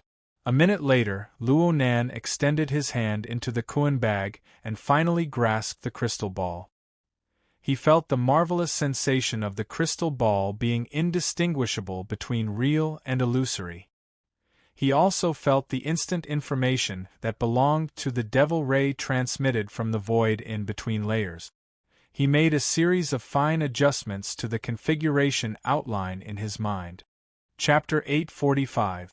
What are these B** stards doing? Captain Jimmy crossed his arms in front of his chest and subconsciously tapped his feet. The rapid rhythm reflected his current terrible mood. At this time, he was supposed to be preparing for tonight's operation, but an unexpected incident had ruined all his preparations. The surveillance resources that had been fully activated had been reduced to something akin to catching an adulterer in the act. For the time being, no one could give him a response. From his deputy, Mendez, to the surrounding members of the action team, and the SCA officials who had just rushed over to work overtime but were proven to be a waste of time, they all averted their gazes to avoid the unfortunate incident. 2 minutes ago, a video from an intercontinental passenger airship began to spread on the internet. The suspected terrorist attack that happened in the first-class cabin of the airship was recorded from different angles by many witnesses, posted on different social media accounts, and linked with big data. It began to rapidly accumulate views and influence. Until now, there was still no clear explanation for the incident. In fact, even if a nuclear bomb exploded on the airship, Captain Jimmy would not care. The key problem was that Bai Xinyan, who was at the last point of the parallel approval process, was in the area where the incident occurred, and there was still no news of her. The operation approval process was once again stuck. Captain Jimmy felt like he was tripped. It did not hurt him, but it was very depressing.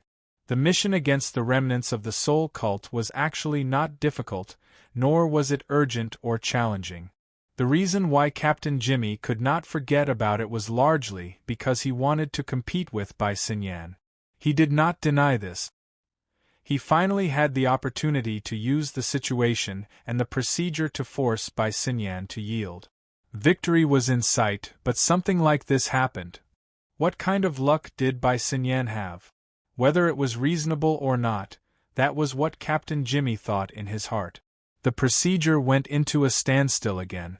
Captain Jimmy had no choice but to pay attention to the development of the incident and try to learn the truth from the higher-up. At the same time, he diverted some attention to the B***starred couple on the street. No matter what, these two were the people who had the most contact with the target, the veteran Shouxiong and the other vagrants. In other words, they were also suspects. Even if they had the blood flame order behind them. Captain Jimmy kicked the chair under the intelligence officer's butt and tried to make his subordinates nervous again. Give me the plan.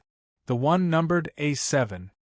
To deal with indirect suspects like Mr. M.O., whose background was clear but whose identity was unknown, the operation team also had a contingency plan. When the captain had nothing to do, he could go on a vacation. The bitter intelligence and staff officers could only crawl on the grid and write plans to satisfy the captain's desire to dominate. "Jimmy, let's wait for the news," Seeing Captain Jimmy's behavior, Mender knew that Captain Jimmy wanted to take a different approach. Therefore, he tried to dissuade him. There should be a result on the airship soon. I'm just waiting and making preparations. In front of his subordinates, Captain Jimmy maintained the dignity of a supervisor. Even if the procedure is completed and we start to move, from the close contact between this adulterous couple and Shoshone, there is a high chance that they will interfere. Look, that woman is on the phone, talking to her lover. Boy, show me the surveillance records from the past few days. The last sentence was again addressed to the intelligence clerk.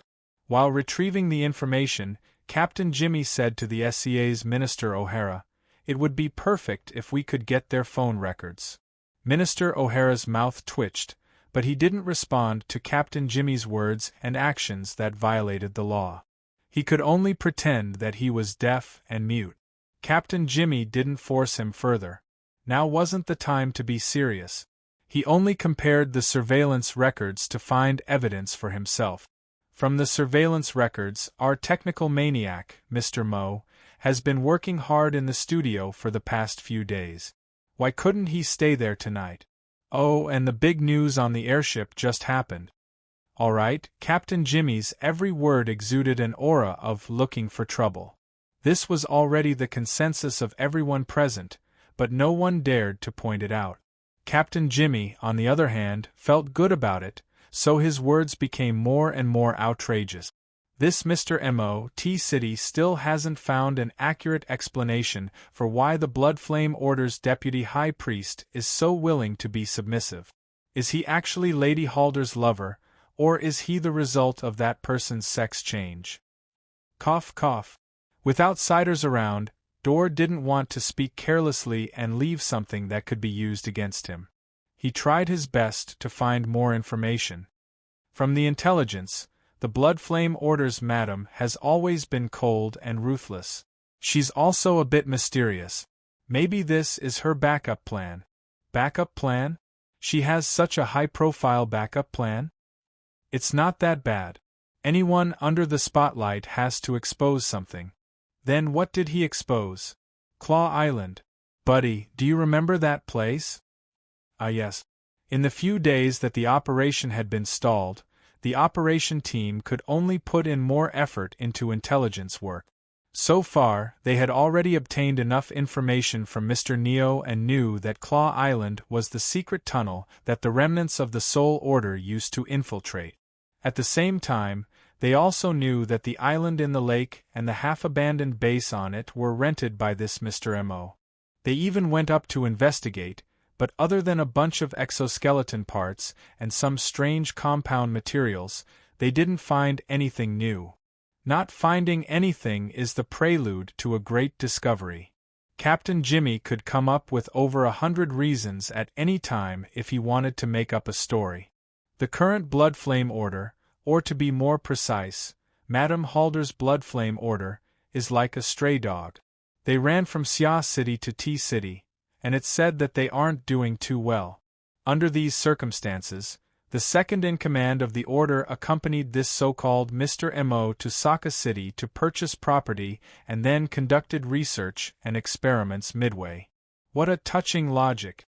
Dorr opened his mouth, but he suddenly discovered that he had nothing to say. Captain Jimmy used his terrible mood to make groundless and far-fetched claims. He forcefully wrung out a complete logical chain. Following his train of thought, even Menda felt that this Mr. M.O. was very suspicious. Hold on, this has nothing to do with us. Really? Are you sure? After a series of debates, Captain Jimmy felt that he had returned to his peak. He even laughed. He extended his hand and drew a circle in the air. He pointed out, "Why do I feel that their attitude is very unfriendly?" While Captain Jimmy was talking loudly in the warehouse at the dock, Snake Tongue furrowed her brows several hundred meters away on the yacht. That fellow on the other side was pestering her endlessly, but his senses were quite sharp. Especially when that group of people had entered a state of combat readiness. They were connected to each other and formed a network. They naturally formed a highly integrated offensive and defensive fortress on the mental plane. The spell probing she was used to before now seemed a bit rash.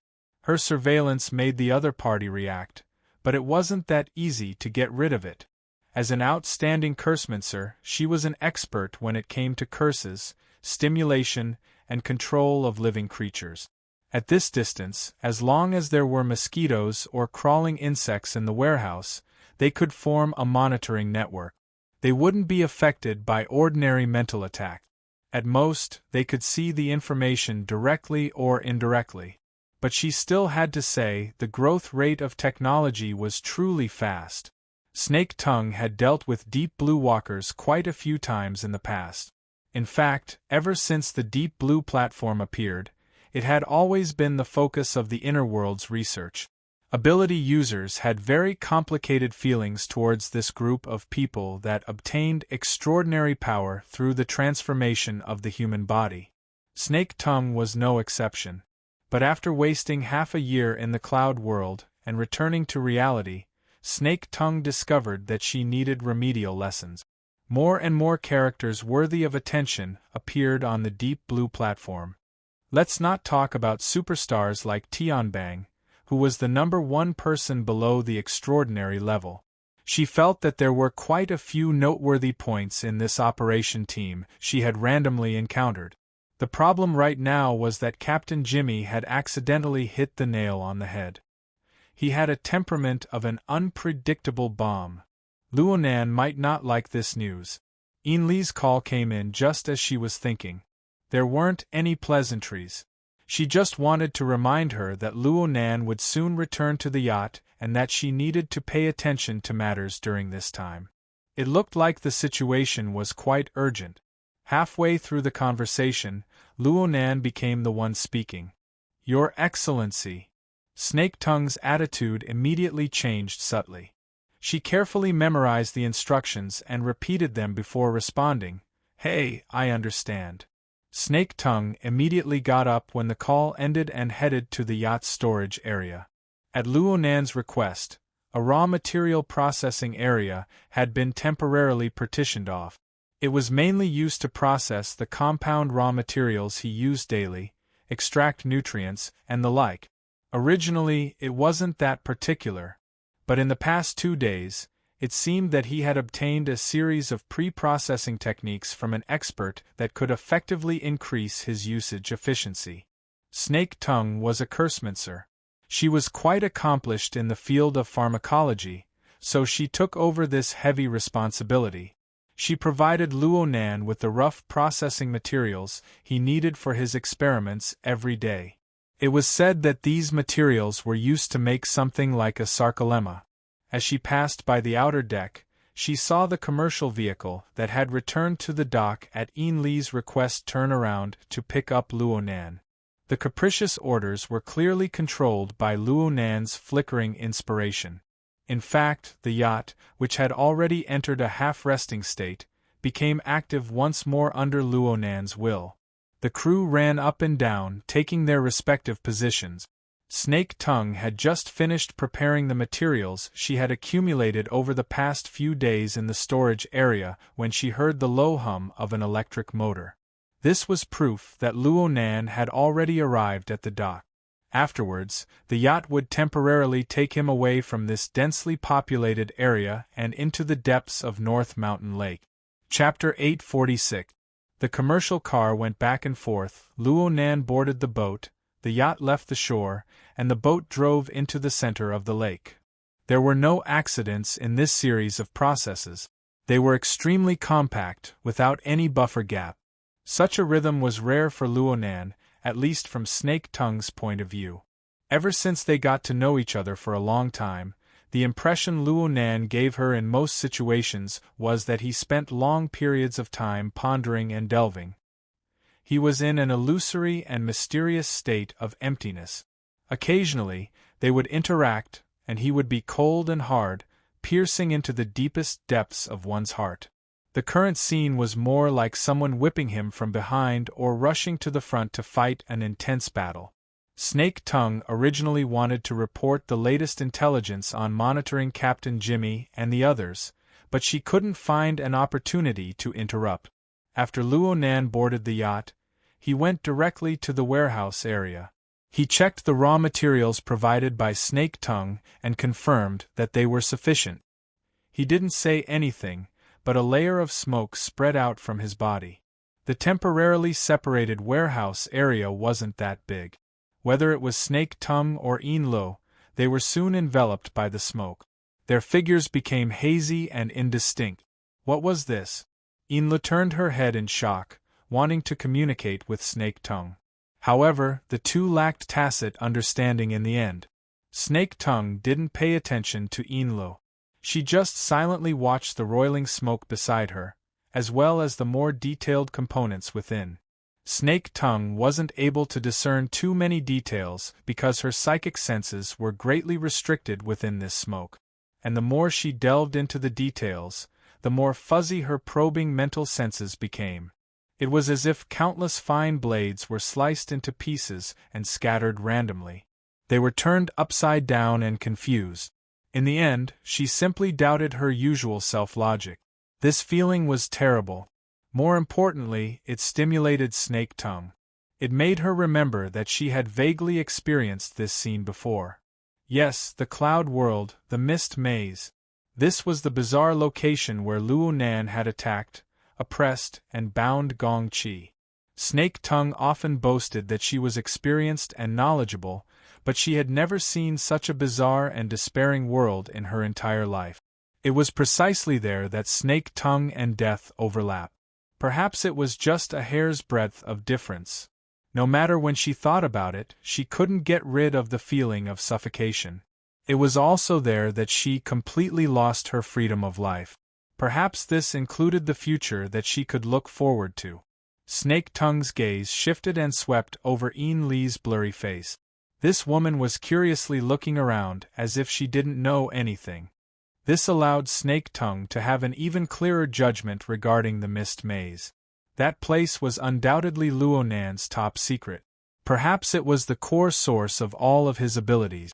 Think about it. A sandstorm maze formed from 1,000,000,000,000 domain fragments. Any random fragment from the maze would be a rare treasure on the inner world plane. How much of it was mixed in the smoke that filled the air? That place was a terrifying prison, but at the same time, it was also an incredible treasure trove. Even with Luo Nan's strength, he absolutely could not let it see the light of day for a long time to come. Unfortunately, he was involved. Even if he wasn't killed, he would have to pay an extra price. Snake Tongue was lost in a rare moment of absent-mindedness due to the awakening of her terrible memories. When her attention returned, she discovered that a dark red exoskeleton frame had appeared within the mist, sticking close to Luo Nan's torso at some unknown time. Where did this come from? The dark red was a rather eye-catching color within the ash-white smoke. It seemed to be flowing endlessly, as if it was the blood contained within the entire frame. Within the flowing bloody light, the connective tissue and muscle tissue fragments of the same hue seemed to be woven by invisible needles and thread. They stuck close to the surface of the skeleton, gradually taking shape. Correspondingly, the rough processing materials Snake Tongue had prepared, as well as the nutrients specially used to replenish the human body's energy, were consumed at an astonishing rate. They were swallowed into the depths of the smoke. Luo Nan possessed the ability to rapidly produce human cells and tissues, or perhaps he possessed the tools to do so. Snake Tongue still remembered how shocked she was the first time she saw such a scene. But now she was completely accustomed to it, and she knew that Luo Nan's ability had its limits. In the end, the exoskeleton frame was unable to form a complete body.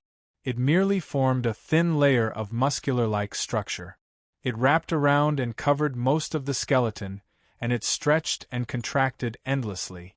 It caused the entire frame to tighten and deform, but it also fit the contours of Luo Nan's body. Snake Tongue had seen a similar scene more than once in the past few days. The speed at which it formed was much faster than this time. Yes, she felt that Luo Nan's speed at forming the muscular-like structure was much slower today. There were even some areas that were a bit hesitant. Snake Tongue had just thought of this when she saw the mostly formed muscular-like structure in the chest and abdomen region of the exoskeleton frame burn into ashes. Bionic tissue began to grow wildly at the edges of the gap, spreading and bonding to fill the gap. There was a change in the design train of thought. Snake Tongue was able to guess this, and Luonan spoke at this time. I remember that there are still some exoskeleton accessories here?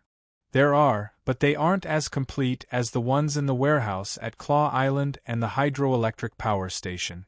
Inlu reacted quickly. She had long since given up on probing into the profound principles behind Luonan's actions. She just waited to deal with the corresponding mundane matters. It's in the other room. I'll go get it? Yeah. See if there are any RAC model wires. I'll have to deal with the sensitivity a bit. Okay. Inlu turned around and left. Luonan didn't idle while waiting. He opened up the virtual work area, and an extremely complex configuration design was already drawn on it. Snake Tongue shifted her gaze and swept it over. She felt dizzy. However, Luonan took the initiative to point at her.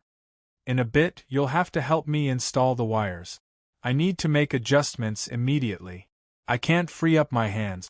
Yeah. Snake Tongue didn't have any leeway to refuse.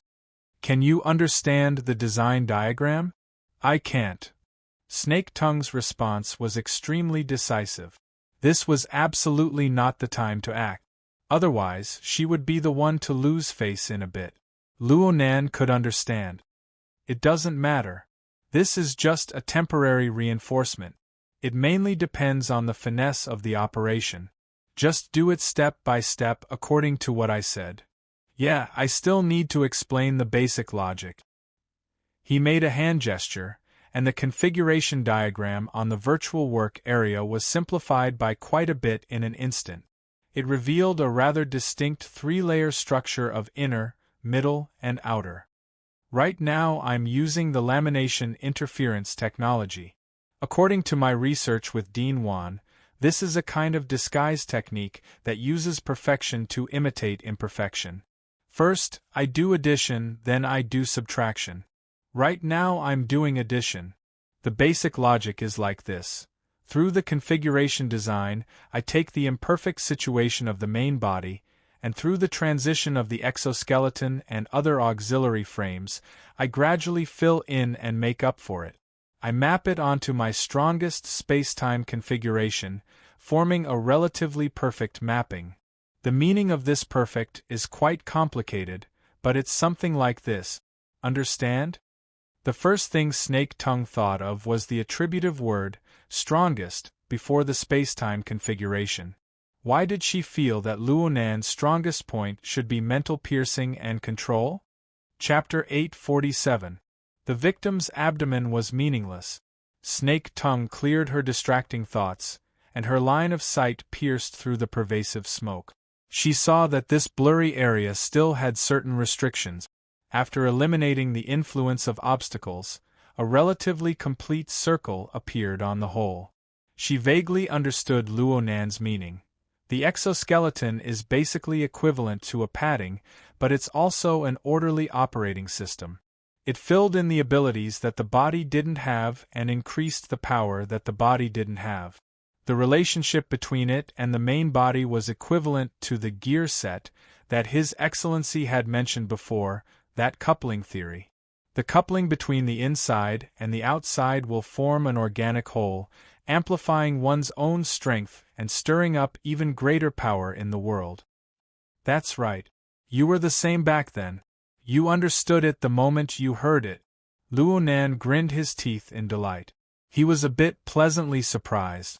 The corner of Snake Tongue's mouth perked up, but the curve of her lips was mostly filled with bitterness. At this moment, the magnificent power raised by the gear set that was embedded in the void surged up from the depths of his memory. Moreover, as the timeline moved forward, it became more and more majestic and unstoppable. Back then, he had recklessly used his own small gear to pry open the big gear of the world. Today, just his existence alone was already a marvel of the world, unfathomable and unattainable. Such a change only took the time of a nightmare in the cloud world. Perhaps this change itself was a nightmare. At this moment, Enlo came in with the metal box containing the wires. "Sir," she paused halfway through her words. Her gaze shifted between Luonan's and Snake Tongue's faces. She paused for about a second before she opened the case and displayed the relevant equipment. "The RAC wire is here." Luonan nodded slightly. He wasn't in a hurry to get into action. Instead, he continued to communicate with Snake Tongue about the corresponding concept. "It is indeed a coupling, but there is one thing that is different from the last time. This time, I don't need to pry anything. Instead, I need to merge with the big gear set of heaven and earth so that it doesn't stand out. But at the same time, I need to make my own characteristics stand out. The work of integration will be completed in the addition stage. You must fully realize the coupling effect. This is the foundation. The work of highlighting will be completed in the subtraction stage. You must highlight the sense of design. Now get ready." "Yes." Snake Tongue adjusted her breathing and took out the wire from the metal case she had already opened. She gradually understood. Luonan's conversation with her was actually to further clarify his train of thought. Therefore, during this period, the configuration design of the virtual workspace was adjusted to a certain extent. It felt more concise and clear. In comparison, Snake Tongue's operation phase was lackluster. She just appeared as an AI assistant.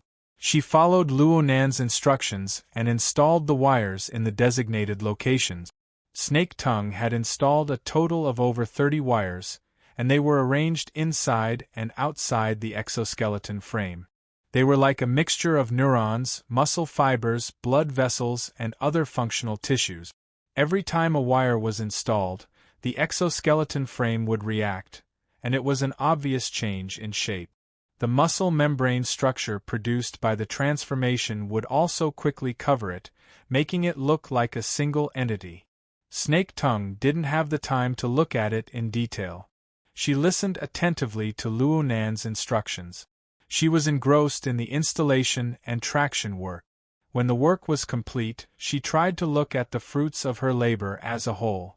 But she was stunned to discover that the scenery before her eyes was fading away. The smoke that practically covered the entire warehouse area was fading away without end. This wasn't a result of the leakage and decrease in concentration due to the tight seal. Instead, it corresponded to the steps of continuous adjustment. The chaotic dust within the smoke was like a jigsaw puzzle that gradually became orderly. The orderly layers gradually became clear, forming a stable and ethereal structure. It blended together with the surrounding void that she was accustomed to. The exoskeleton frame also blended inside. Within the fading smoke, the dark infrared exoskeleton, which had just pulled the wires and wrapped the muscle membrane, seemed to have been rubbed by an eraser. Its structure, color, and even substance all became faint and fuzzy. Then it disappeared one by one until it was completely hidden. In the end, only Luonan's figure remained in the middle of the warehouse area. He stood there quietly with his head slightly lowered. It seemed that he was pondering something. The smoke, the exoskeleton, and all the corresponding scenes were like an illusion. However, one only needed to see that the vast majority of the compound raw material reserves had been consumed and the empty metal case in Enli's hands. Luonan knew that everything that had just happened was true without a doubt. Snake Tongue thought of Luonan's words from a few minutes ago, the large gear set that wanted to merge with heaven and earth. The merging was quite thorough. As for how Luonan was able to accomplish this, Snake Tongue really couldn't guess. The operation of this round far exceeded the scope of her knowledge structure.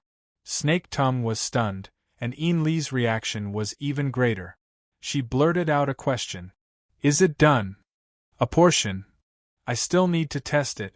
Luonan flexed and extended his 10 fingers as he spoke. After confirming that his movements were unhindered, he reached out to touch his face. With a slight movement, a smoke-like layer of fine muslin was peeled off. His facial features underwent a subtle change. Snake Tongue and Yin Lu suddenly came to a realization. Luonan had been using the identity of Mr. Mo for the past few days. His facial features had been modified by the muslin of invisibility. However, after interacting with him for a long time, his unique characteristics had unwittingly caused them to overlook the difference in appearance. From this angle, the disguise was quite a failure. Luonan didn't care about the thoughts of others.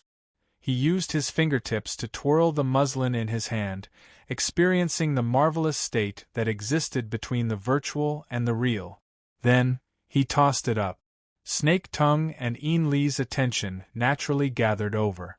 The muslin of invisibility was practically weightless due to its special material properties. It easily broke free of gravity. It was like smoke or mist, stretching, shifting, and bobbing up and down in the air. Soon, a dozen seconds passed, but nothing happened. Another dozen seconds passed. Luonan's face was expressionless as he extended his hand and took off the muslin of invisibility. Yin Lu, who had been a chatterbox before, instantly felt extremely embarrassed. Luonan didn't say a word. He continued to twirl the muslin with his fingertips, searching for the feeling. The muslin of invisibility was a product of lamination interference technology, but it wasn't the core item. Instead, it was a kind of extension product. It wasn't a natural material. Instead, it underwent the effects of the so-called lamination interference spirit core. It underwent a transformation of quality and energy over the years, absorbing special particles from the outside world to weave itself into a strange object. The lamination interference spirit core was like a shuttle. As long as it existed, it would simultaneously accumulate and weave on both the material and mental planes, endlessly expanding the scale of the muslin of invisibility. It would also memorize a few commonly used patterns, making it easier to realize concealment and camouflage.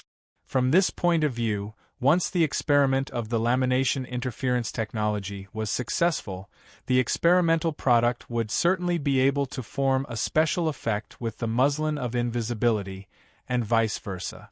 Let alone a special effect, not even the most basic of interference effects could be seen. It was at this time that Snake Tongue bowed to show her respect. She acted as if she was completely convinced. Your Excellency's divine skill. Chapter 848.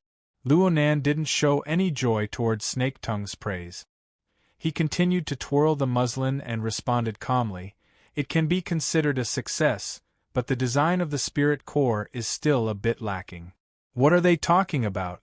Yin Lu was confused. In terms of cultivation, she and Luonan really didn't have much of a tacit understanding.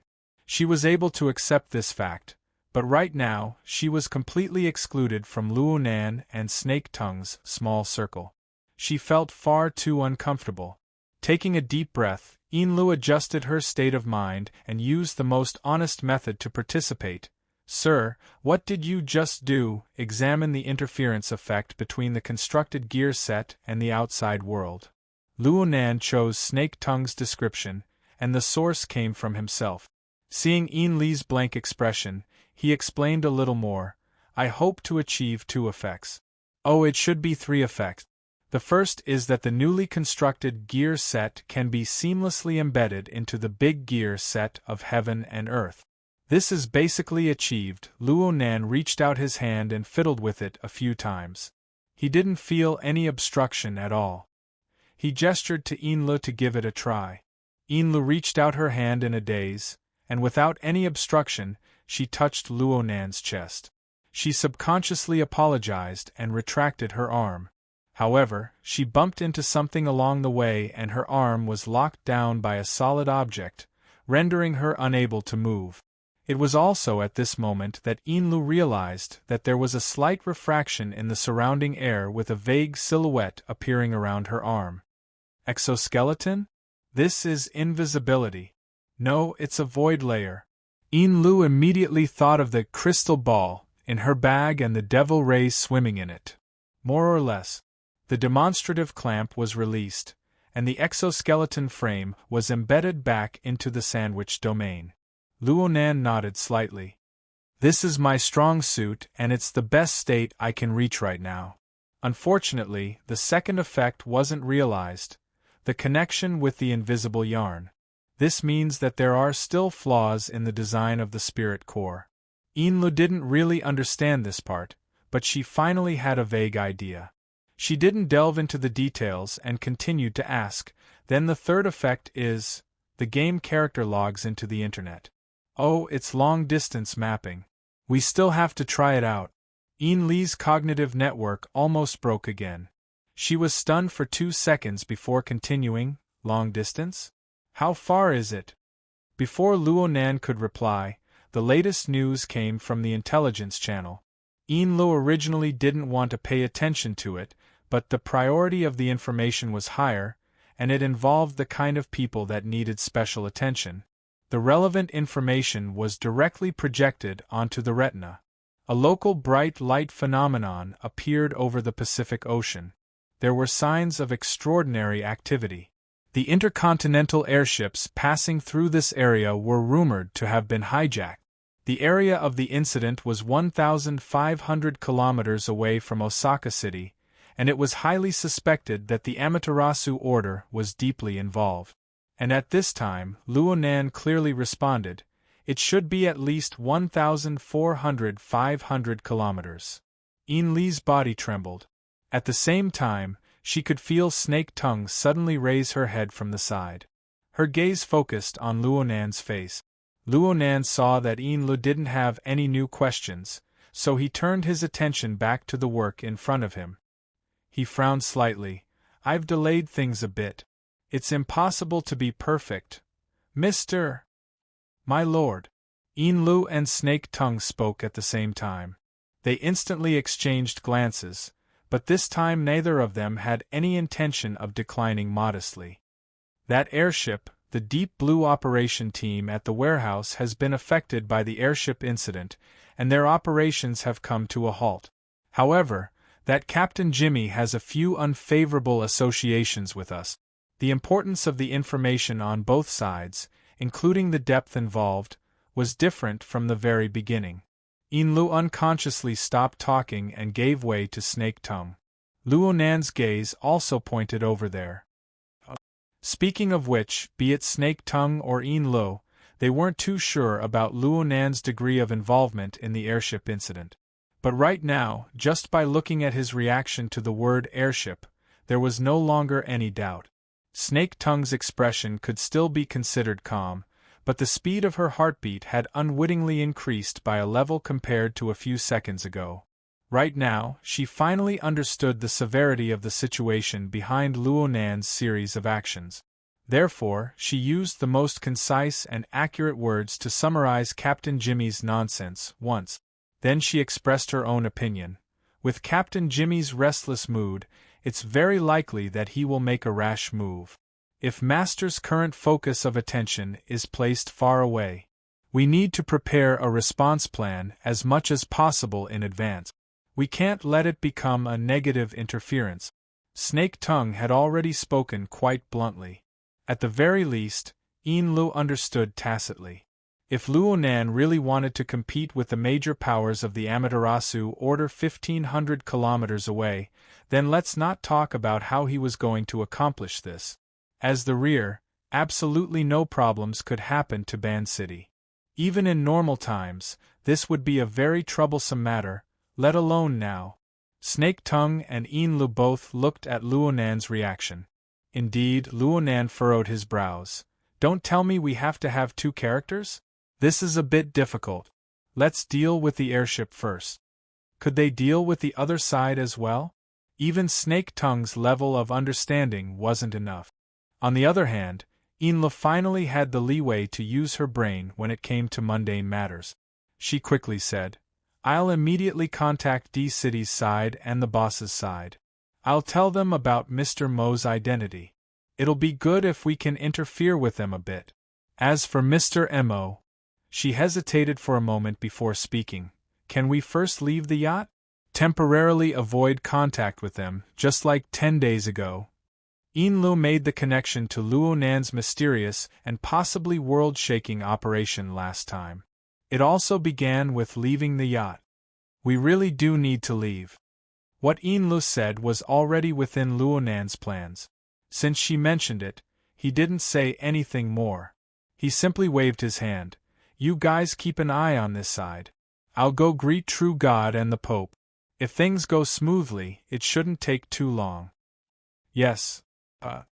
Enlu suddenly froze on the spot, and Snake Tongue wasn't any better. Luo Nan was truly straightforward and efficient. He simply turned around and headed outside after speaking. The warehouse's exit wasn't in front of him, but the sealed cabin wall of the yacht. The scene of the yacht's cabin wall being torn apart 10 days ago instantly flashed in Enli's mind. She subconsciously opened her mouth, but before she could speak, she saw Luo Nan's figure pass through the rack of materials in front of the cabin wall like a phantom. He also passed through the thick cabin wall itself. There were no changes to the scene before him. The only thing missing was the living person. Chapter 849. Luo Nan walked at the bottom of Beishan Lake.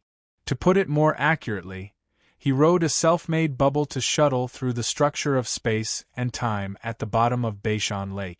What he felt at this time and place was not the pressure of millions and millions of tons of water. Instead, it was the vast and boundless acceptance and rejection of the local structure of space and time that was hard to describe. Luo Nan slightly altered the old-fashioned analogy that Snake Tongue used. He was a temporary creation, a mutated gear set. He wanted to change his original role. He wanted to obtain more authority and occupy a more important position in the great machine and the great production line created by all living things in the world. He undoubtedly had to compete with other gear sets with similar structures, but they were even tighter and sturdier. This was an enormous challenge, and it was extremely intuitive. As Luo Nan walked between the structure of space and time, the pressure was everywhere. It penetrated the outer layer of the space-time bubble and acted upon the embryonic exoskeleton frame. During this time, a portion of the pressure was dispelled by his sandwich domain. Even so, he was still able to clearly hear the vibrating hum of the mutant skeletal material, which had gone through many layers of processing and forging. Occasionally, the sound would be hoarse or sharp. This was a sign of damage to the material structure. This pressure far exceeded the intensity of the water pressure at the bottom of the lake. But the bubble he designed was able to withstand the initial test. It traveled in a straight line through the complex environment at the bottom of Beishan Lake. Whether it was the undercurrent surging in the water layer or the crooked and scattered ruins of the city, they were unable to create any substantial obstruction. There were also the sensitive creatures at the bottom of the lake, including the mutants. They had completely overlooked such a blank target. This was because Luo Nan was walking in another dimension. In a certain sense, he was a part of this world. He was a redundancy that was hard to discover within the established structure of space and time. This was a relatively conservative standby state. Only in this way could the exoskeleton frame, which was not that perfect in its workmanship, be able to endure for a period of time. Luo Nan earnestly sensed the feeling of being in the great gear set and the great production line of the world. Right now, he did not possess the mysterious feeling of becoming one with heaven and earth. He only had a simple feeling of tightness, smoothness, and difficulty when the gears meshed with each other. He used these as a basic comparison to make the corresponding corrections. Gradually, this feeling became more abundant, becoming more exquisite and complicated. Sometimes, his reaction couldn't keep up, and it was hard for him to make adjustments in time. Fortunately, this feedback was clear and continuous. It helped Luo Nan adjust his position. From the theoretical ideal state of the laboratory, he adapted step by step to the variables of the real world. Also, they had to test the remote login that had to be realized immediately. I need to adjust my character properly when I log in. I almost forgot. Luonan loosened his hand and took out the crystal ball from Enli's backpack. He silently merged it into the space-time bubble. It was as if the devil ray inside had been sucked up from a deep well. It approached from afar, its body rapidly enlarging and recovering. Its wing-like pectoral fins undulated up and down as it swam around Luonan. From Luonan's angle, the two sides were so close that the tip of the devil ray's fin and stinger streaked past his eyelids time and time again. Even though this was a giant mutant, Luonan still placed it within a space-time bubble, isolating it from the normal space-time environment. The technique seemed simple, but it was actually peerlessly complex. Luonan was able to seamlessly connect such an enormous life form. It was completely built upon Luonan's long-term research on the Devil Ray and his even deeper attainments in space-time configuration. But this way, the space-time bubble was able to bear an even greater pressure. Hidden injuries had already appeared on part of the exoskeleton frame, and its durability was worrying. But today's matter could not be carried out in a protracted battle. Currently, it was too protracted. From the workshop to the yacht, and then to the bottom of the lake, it took at least 20 minutes to make a full circle. During this time, Luonan and the true god practically broke away from each other. Luonan borrowed the advantage of pure observation of his soul's strength to come and go as he pleased in the abyss region. Luonan was barely able to hook onto the true god, making it hard for the true god to come to a conclusion. Otherwise, the true god would have long since turned his attention to Luonan and swept through all of Ban City. Even so, the true god was certainly suspicious. Over at Ban City, the search activities originating from the Amaterasu Pure Land on the mental plane continued to intensify and become more and more strict. Human flesh search and offline PK. This was the fundamental train of thought of the true god and the Pope. This matter could happen anywhere, but it could not happen in Ban City. Luonan narrowed his eyes slightly. His gaze pierced through the barrier of the void and the rippling waves of water. In a trance, he saw a similar environment 1,500 kilometers away. It was also below the surface of the water, but it was nearly 100 meters deep at the bottom of the sea. Luonan chose this sort of environment to be the novice village for his new character to log online. To put it bluntly, it was the place where the space-time bubble would begin its remote mapping.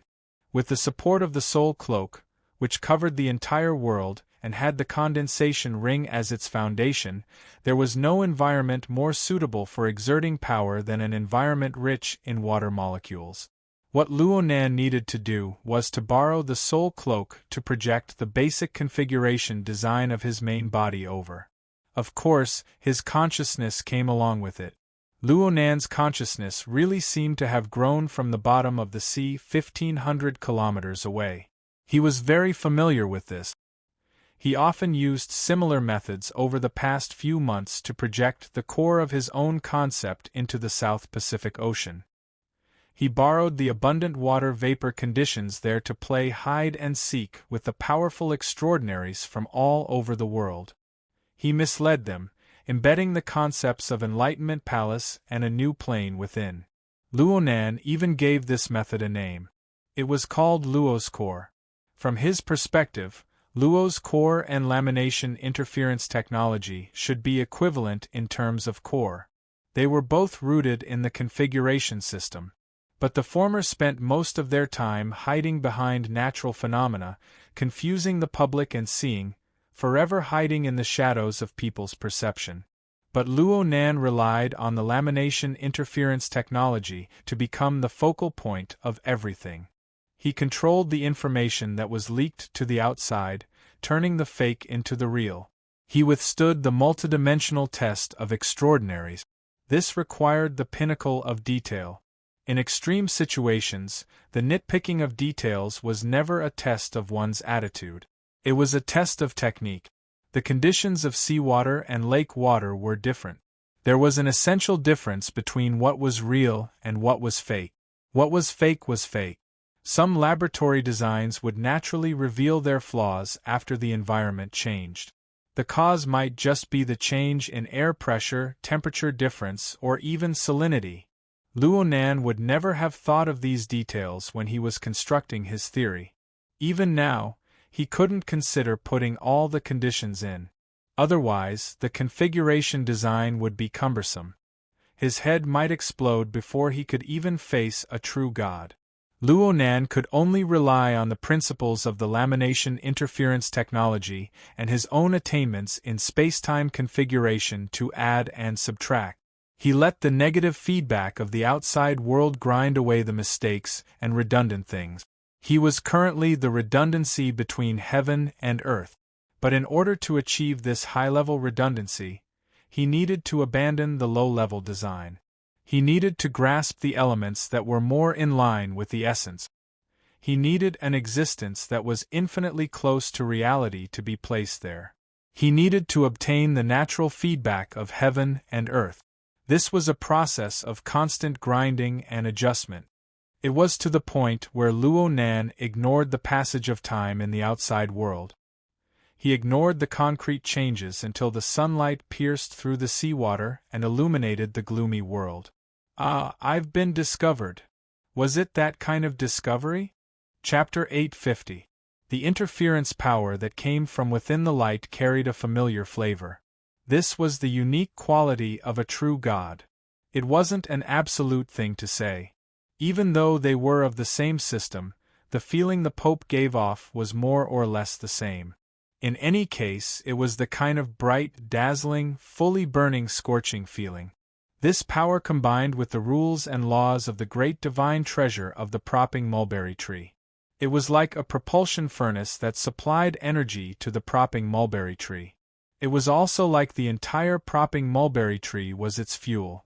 However, there was still a slight difference from the brief confrontation that occurred a few days ago in the wilderness laboratory. Back then, the true god, under the urging of negative emotions, did not hold back at all. The true god tore through the barrier of the void and smashed over. But now, the true god was in a semi-detached state, performing a routine scan. He had accidentally caught the true god pausing for an instant before the true god exerted its power a second time. This tiny disconnect was far too obvious and slow on Luo Nan's current level. He even had the time to adjust a set of configuration details in response to the sudden change in environment. Only then did he stir, allowing the projected spacetime bubble, no, it should be said that the game character he had just created, to log in and go online. No matter how tedious, tense, and precise the preparatory work he had done before logging in, no matter how much energy he had consumed, Luo Nan's mood was strangely calm when he truly arrived at the moment of verification. Against the light that illuminated the surrounding seabed, Luo Nan came into contact with the true god's pressure that penetrated through space. He had a rough idea of what was going on. A slight distortion occurred in the structure of the seawater 100 meters deep. A high-frequency vibration existed on the mental plane, destroying the existing environment. It also forced the surrounding living beings to break away from their original rhythm and expose themselves. The true god's methods could not be said to be wrong. In fact, they were quite brilliant. The underwater life forms in the surrounding area were like a sieve. They were screened out as long as they had the slightest bit of suspicion. Immediately after, a scorching mental attack, like an electric net, came down with a buzz. In 3 to 5 seconds, the lives of over a dozen species, whether they were mutants or ordinary sea creatures, were forcefully stripped away. But at this time, the new character, who had just logged in, followed the tiny arc of the distorted spacetime structure. It smoothly shuttled back and forth. It was as if the character was sliding on a guideway. Even though there was still a slight dissonance when the gears were engaged and switched, it added a proper texture. On this trajectory, the mental attacks that could have been fatal were like brilliant fireworks. They seemed to explode at a low altitude, like stars falling like rain, but in reality, they did not hit the ground at all. An error in judgment. Of course, this was a mistake on the part of the true god. His attack had completely missed. From Luonan's perspective, this was an excellent piece of evidence. The configuration design idea has passed the test. The conduction and transformation of the soul cloak are also going smoothly. It's basically operating without any problems, but the feedback from the outside world needs to be corrected. What about the degree of realism? The controller at the bottom of North Mountain Lake was still thinking in an orderly manner. But at the same time, the experiencer, who shared the same lineage at the bottom of the Pacific Ocean, received a clear, powerful, and admiring mental message from a true God. "You're here. Good job." It was indeed excellent. Luonan gave himself a thumbs up without the slightest hesitation. Looking at it from a certain angle, the true God was exposing his own ignorance, and Luonan absolutely wouldn't be so kind as to warn him. Luonan didn't receive a response, but the true God's transmitted mental message clearly contained impatience. There wasn't the slightest bit of hesitation within it. The soul cloak that completely covered Luonan transmitted back feedback. Within the clouds of the stratosphere, the true God's transmitted power made another round of movement. The center of gravity changed, and it locked onto the surface of the distant Pacific Ocean. Soon, an even more direct response appeared from the depths of the sea. The roots of the Fusang divine tree were rapidly digging in, interweaving into an incorporeal network. The blazing power churned, interfering with each other on the mental and material planes, forming burst after burst of intense light. It was like a photographer's capture operation. The range was correct, but the situation of losing focus was more serious. At least, Luonan hadn't truly been locked onto yet. Luonan had even abandoned many things during this period of time. Perhaps the addition of these things would have been more perfect in theory, but in actual combat, in a rapidly changing environment, these were merely meaningless details. The true God wouldn't pay attention to them, and Luonan didn't need to waste them. The situation was developing in the direction that Luonan hoped for. It was absolutely impossible to create a Luonan riding a devil ray and directly greet a true God. But he had to make those two believe, at least partially, that Luonan was right here without truly seeing Luonan face to face. So far, Luonan had succeeded. Luonan maintained his silence. He controlled the space-time bubble to shuttle back and forth within the tight structure of space and time. Whether it was the bottom of Beishan Lake or the Pacific Ocean, it was the same. One was the main body. The other was a projection. But the difference between the two? No, it should be said that there was a common characteristic. It was constantly being modified by the space-time bubble, and it was gradually internalized. It became a kind of instinct, a kind of nearly natural attribute. Before the structure of the space-time bubble collapsed, it was probably like this. In this way, the consciousness of the experiencer grew stronger and stronger. The consciousness of the controller gradually retreated to a secondary position, retreating to a more fundamental level. It was like an iceberg of the subconscious, and it formed an internalized driving force. Luonan didn't think too much about complicated problems for the time being. He was like a damn otaku immersed in a game. He went to experience a novel feeling that originated from him, but he had never experienced it before. The bottom of the sea is fine. I'm now above the surface of the sea. Luonan took the initiative to change the environment. The space-time bubble changed its trajectory, and it naturally adjusted its operation method. It only took half a second to pass from the high-pressure region at the bottom of the sea to the spacious and graceful night sky. Perhaps there was a thousandth of a second where the sudden change in external conditions caused the gears to bite together. There was some disharmony, but soon everything returned to a harmonious and natural state. The senses of a true God could be said to be sharp. Luonan's reaction was also extremely fast. He was able to capture these minute fluctuations. He could no longer tell whether it was a powerful light or a torrent of energy. It cleaved across the surface of the sea. But he was still a hair too slow. The entire process was just a hair too slow. Whoosh! Luo Nan could feel the impact that practically wiped out all of his effort. But it still didn't hit, right? At this moment, he no longer tried to distinguish the difference between his main body and his projection. He really did enter a state of immersion. He really was playing a game. He was going to experience a relatively perfect Luo Nan, a brand new self that logged online in the same world. The simple and pure Luo core was enough to support this experience. It allowed him to drive the omnipresent soul cloak, to form a closer connection with this world of the sea and sky that was abundant with water vapor. Chapter 851. The region of the soul cloak was fragmented, rising and falling amidst the fine waves of the sea breeze. Luo Nan was within the cogwheel set of the spacetime structure. He moved and did not move. What did not move was his role. In the strict structure of time and space, the change opened up an undeserved gap, becoming a redundancy that was originally non-existent. It continued to operate without being directly rejected. What moved was his relative position. From the bottom of the sea to the sky, from the deep water to the clouds, he drove millions upon millions of water molecules to gather and disperse, provoking the senses of a true god. He was like the water spirit of legend. He leaped and shuttled through the water vapor, coming and going unfathomably. This feeling was a bit similar to an out-of-body experience. Ever since Luo Nan's soul cloak covered the entire world, he experienced less and less of this drifting feeling of a kite with its string cut. Luo Nan did not forget for a moment that his soul strength and fleshly body were still in a serious state of imbalance.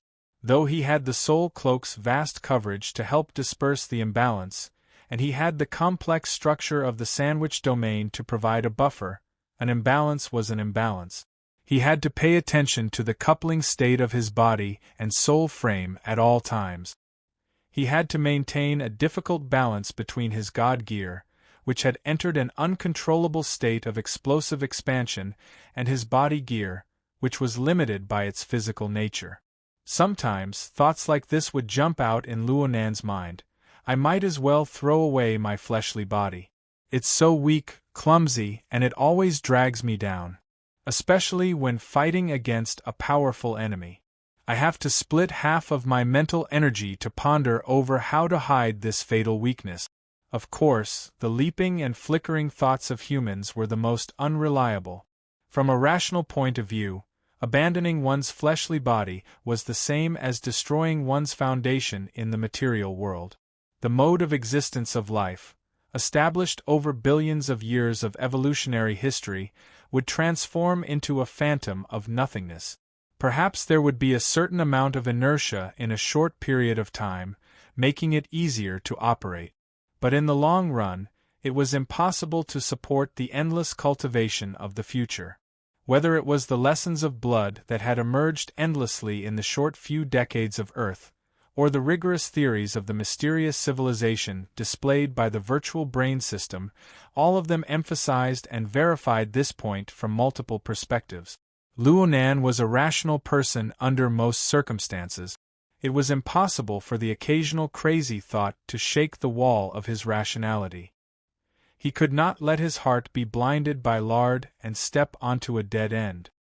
He was just taking a break from his busy schedule to experience the illusory pleasure of being completely unrestrained.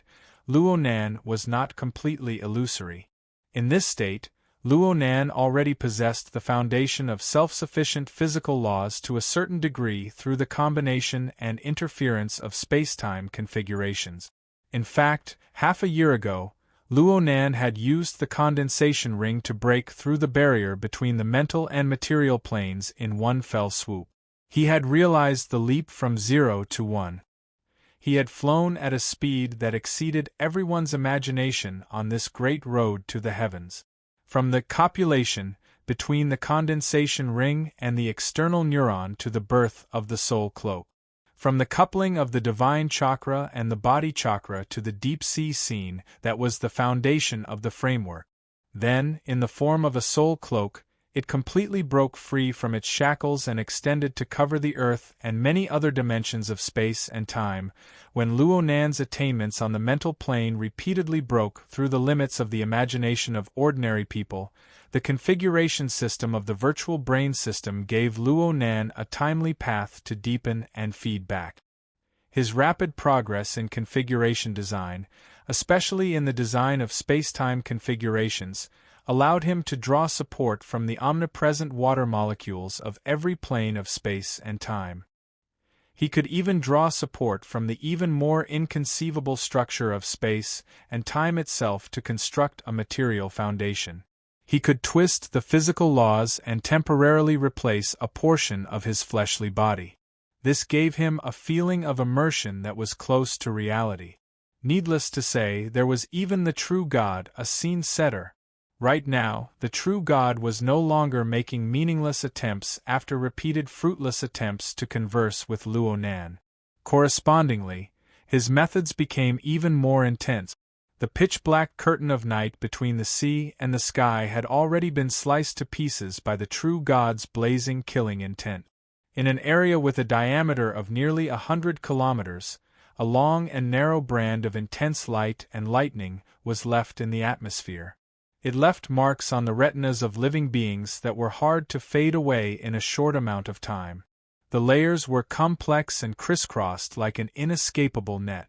Any living being within this area, whether they were swimming in the sea, flying in the air, or floating on the surface of the water, was faced with imminent disaster. Even if they were not directly cut, just the aftershocks of the overlapping vibrations would press down from the mental plane to the material plane. Then the aftershocks would reverse the effect. After a few rounds of interference, a high-temperature furnace of boiling poisonous gas was formed. The violent killing intent of an extraordinary was far deadlier than any poison in the world. The true God was absolutely not the kind of idiot who wouldn't turn back until he ran into a wall. Don't look at how he had chased Luo Nan for a long time without success. He had other methods of dealing with this process. The projection of the Fusang divine tree shot through the air within this land of death. Its incorporeal roots extended outwards, greedily devouring the flesh, blood, and life force of the surrounding living beings. It borrowed the nourishment of the boiling emotions between life and death to gradually turn from a projection of nothingness into reality. At the very least, the power descending from the abyssal region grew more and more real and terrifying. At the same time, it formed an even more powerful compression effect on the surrounding void. The true God seemed to have sensed something. Having lost a reliable fulcrum of believers, it was very difficult for the true God to display a direct method like he did a few days ago in the wilderness. But the method of boiling a frog in warm water possessed a certain degree of feasibility. It manifested the true God's clear train of thought that was the complete opposite of his violent actions. The undulating undulations of his soul cloak were weakening in regularity. This was the result of the water molecules pervading the atmosphere suffering substantial damage. This was also the result of the warping and deformation of the structure of space and time. It was as if Luo Nan was playing a game of parkour. He had to find a relatively safe route in this vile environment. He had to avoid the projected space-time bubble from colliding head-on with the true God's Fusang divine tree system. Fortunately, this game had a time limit and a finish line. The true God's methods had already partially exceeded the scope of the Fusang divine tree system. It was the type of overclocking. Don't look at the oppressive warm water on the plane of reality. Compared to the abyssal region, it was already a volcanic eruption-like impact and turbulence. This was a good thing. Even with the true God's abilities, it was impossible to maintain this impact force for a long period of time over 1,000 kilometers. Therefore, Luo Nan knew what he had to do. His consciousness anchored the destination within the intermittent soul cloak and the warping void gap. It was the intercontinental airship that was gradually slowing down. It was already beginning to deviate from its course. It was also the location of the trap set up by the true God and the Pope. Luonan could more or less guess the situation over there. But no matter what, it was better for everyone to meet face to face. Chapter 852. Ladies and gentlemen, this is the captain of this flight. After careful evaluation, I am sorry to inform you that this flight will be turning around and returning. Yukawa Aisuke was sitting sideways on his seat, with most of his legs stuck in the aisle. His body was slack, and he was still trying to digest the changes that had happened before and after he fainted. He was not in a good state. The after-effects of forcefully attaching his soul had yet to subside. His skull was buzzing, and occasionally there was a sharp tinnitus. Under such circumstances, he automatically filtered out most of the broadcast information of the flight, leaving only the most important word, return. His eyeballs moved, and he glanced sideways from the corner of his eye. The key factor that caused all this was right in front of him. Less than 3 meters away, the puppet controlled by the Pope, like Yukawa Aisuke, was sitting sideways on his seat, facing the aisle, with his elbows on his knees and his body slightly leaning forward. This posture had not changed for a long time. But compared to the moment when Yukawa Aisuke opened his eyes, this puppet that looked like a business elite seemed to have been sucked dry of blood and water. All that was left was a skinny silhouette like a mummy. There was almost no breath coming in and out of its mouth and nose. With such damage to its body, it was already a miracle that it could maintain the most basic vitality. It would be difficult to do anything more than that. But to the Pope, this was not a problem at all. The Pope's consciousness was still here, calmly calculating and living within his means to maintain the puppet's breath. At the same time, everyone in the first-class cabin still had to rely on him to survive. It was precisely because this breath was too weak that everyone in the spacious cabin held their breath. In most cases they were like wooden statues.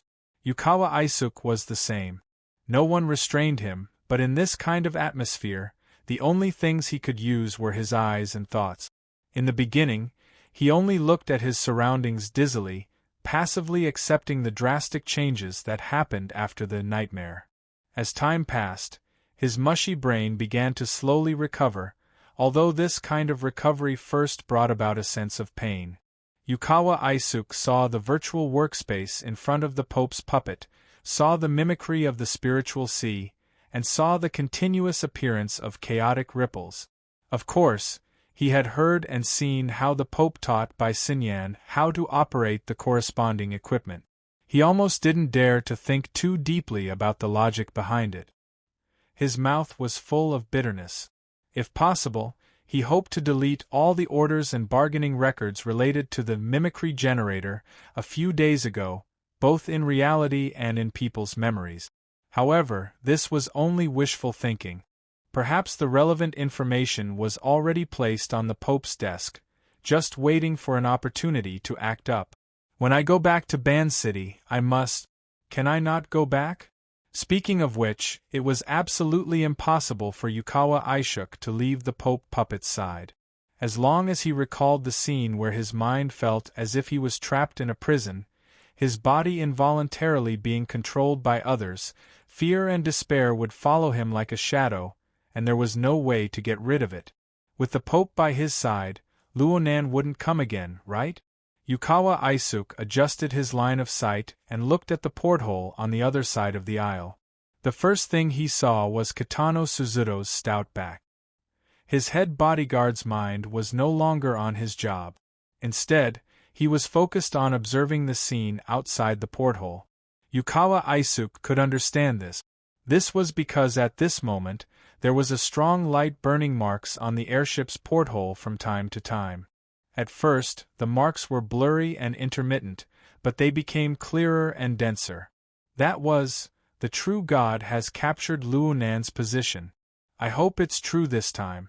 Bai Xinyan, who was in the back seat, spoke as she adjusted the parameters of the equipment.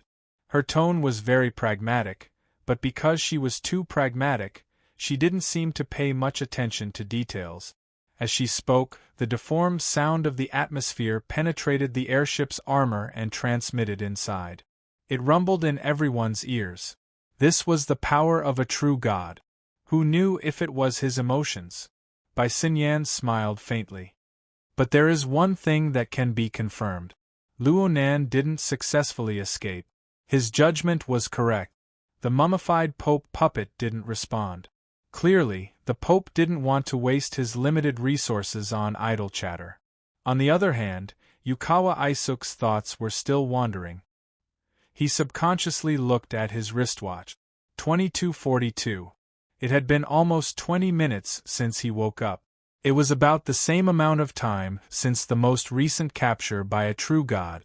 During this period of time, almost everyone felt that Luonan had escaped. But now, the Pope was waiting silently. This perfectly displayed the difference in judgment between extraordinaries and normal people. But looking at it from another angle, Luonan, the bandit who could deprive others of their mental autonomy at any time, had endured under the eyes of a true god and the Pope for over 20 minutes. He had nearly exhausted the last drop of the Pope puppet's blood essence. He had almost succeeded. Unfortunately, he had failed on the verge of success. This was how Yukawa Isuk understood it. Why would he think of taking the initiative to provoke such a person? Every time he thought of this, Yukawa Isuk felt as if a handful of iron sand had been shoved into his chest, rubbing against it repeatedly. In any case, he should have let the true god and the Pope succeed this time. They should have killed that bastard. But in case they didn't, Yukawa Isuk subconsciously shivered. It was at this time that the cool bottle rested on the back of his hand. He almost subconsciously pushed it away, only to discover that something was wrong halfway through. It was a bottle of water from Bai Xinyan. Thank you. Yukawa Isuk subconsciously took it. He still remembered the warning and reminder Bai Xinyan gave him in that nightmare before he completely lost control of his body. This was a favor. But correspondingly, there were still some doubts in his heart that had yet to be cleared up. Just from today's incident alone, did he really provoke that uninvited bandit? He did offend Luonan quite badly. Taking the airship far away from Ban City really gave Luonan the opportunity to make a move. But there was a faintly discernible sense of dislocation. What was going on? Yukawa Isuk shook his wrist, causing the bottle of mineral water to shake as well. It made a hua-hua sound. Perhaps he should do more research. For example, he should give Ban City a call. Most of the time, he was driven by his instincts. He did whatever he thought of. For a moment, he forgot about the situation in front of him. He found the communication number of his subordinate, Takamoto Shigeru, and was about to make a call. What can you see like this? You might as well drink it quickly. Bai Xinyan's voice interrupted at this time, disrupting Yukawa Isuk's plan. Huh! Yukawa Isuk was a bit stupefied. Why did her words not connect? Did she miss something in the middle? That was indeed the case. At this time, Kitano Tsukido, who had been observing the scene outside the porthole, had already turned around. He saw his boss's expression and coughed lightly. Miss Bai is talking about the problem of Luonan's extraordinary power acting as a medium. Luonan is an expert in manipulating water. Kitano Tsukido was giving a reminder. His technique was a bit crude, but it was also the result of the current tense situation. It was hard for people to care about meaningless etiquette and face. They were straightforward, with few decorations. Yukawa Isuk didn't quite understand, but he didn't bother to hide it. So, he is one of the few people in the world with the most profound attainments in the condensation ring. Perhaps he is second only to Her Majesty Empress Wu. The condensation ring is currently the most efficient configuration technology known to probe into the water molecule level. Bai Xinyan pointed at the mimicry image of the mental sea. She also pointed at the corner of the image. She made some notes based on the changes in the image. Right now we can basically confirm that every time he appears, the water molecules in the atmosphere are abnormally active. The bubbles in the bottle of water were quite obvious just now. I was wondering if this was due to some sort of resonance effect. The corner of Yukawa Isuk's eye twitched a few times. The bottle of water in his hand suddenly turned into a red-hot soldering iron, sticking to the flesh of his palm. It was not easy to hold it, nor was it easy to throw it away. After a few seconds, Yukawa Isuk finally made up his mind. He gritted his teeth and said, "Then go ask him."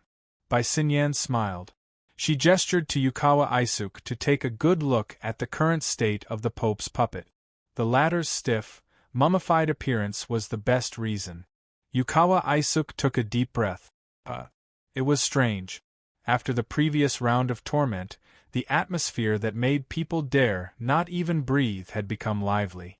Although the Pope's consciousness was probably still watching everything coldly, or maybe he was silently keeping score, at least for now, he didn't have the intention to blame anyone, let alone the strength to do so.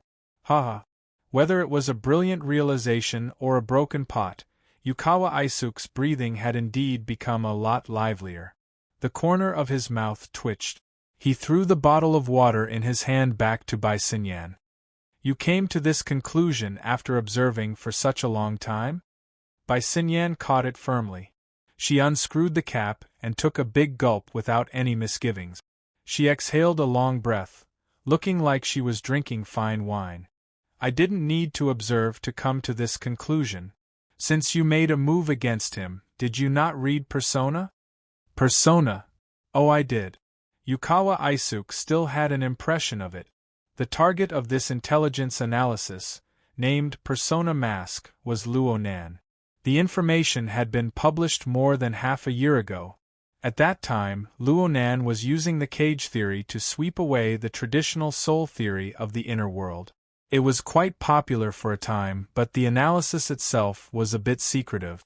The follow-up was not followed up in time, so it slowly lost its popularity.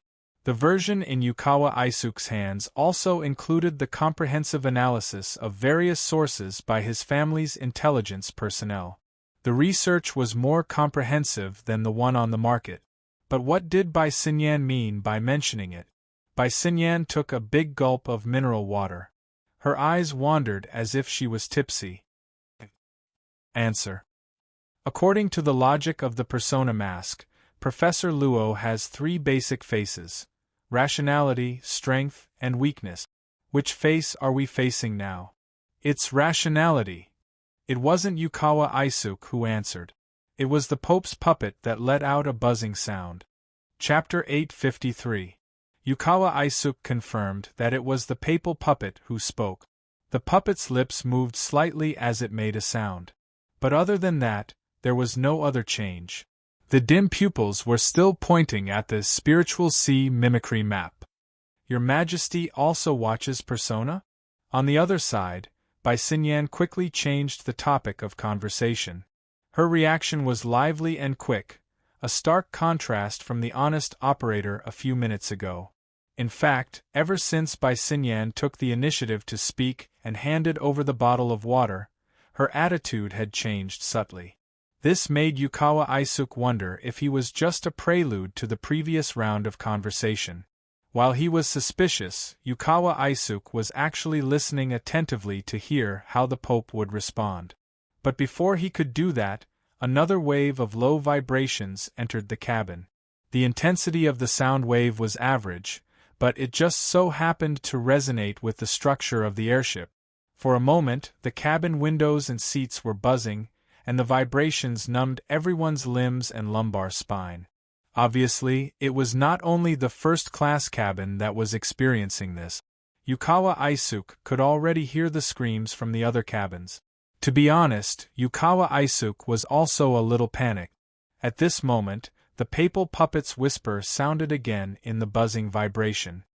Shrink. Yukawa Isuk could no longer understand the professional jargon behind it.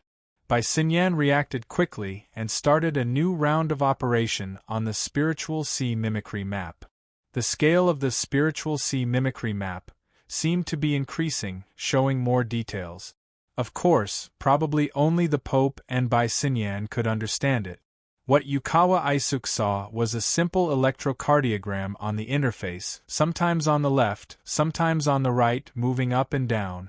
But forgive his poor eyesight, even if the details in some areas had increased, there was no obvious change on the whole. Only a professional would be able to figure out the trick from this. It doesn't seem to be suitable. Bai Xinyan's voice sounded again, as if she was regretting it.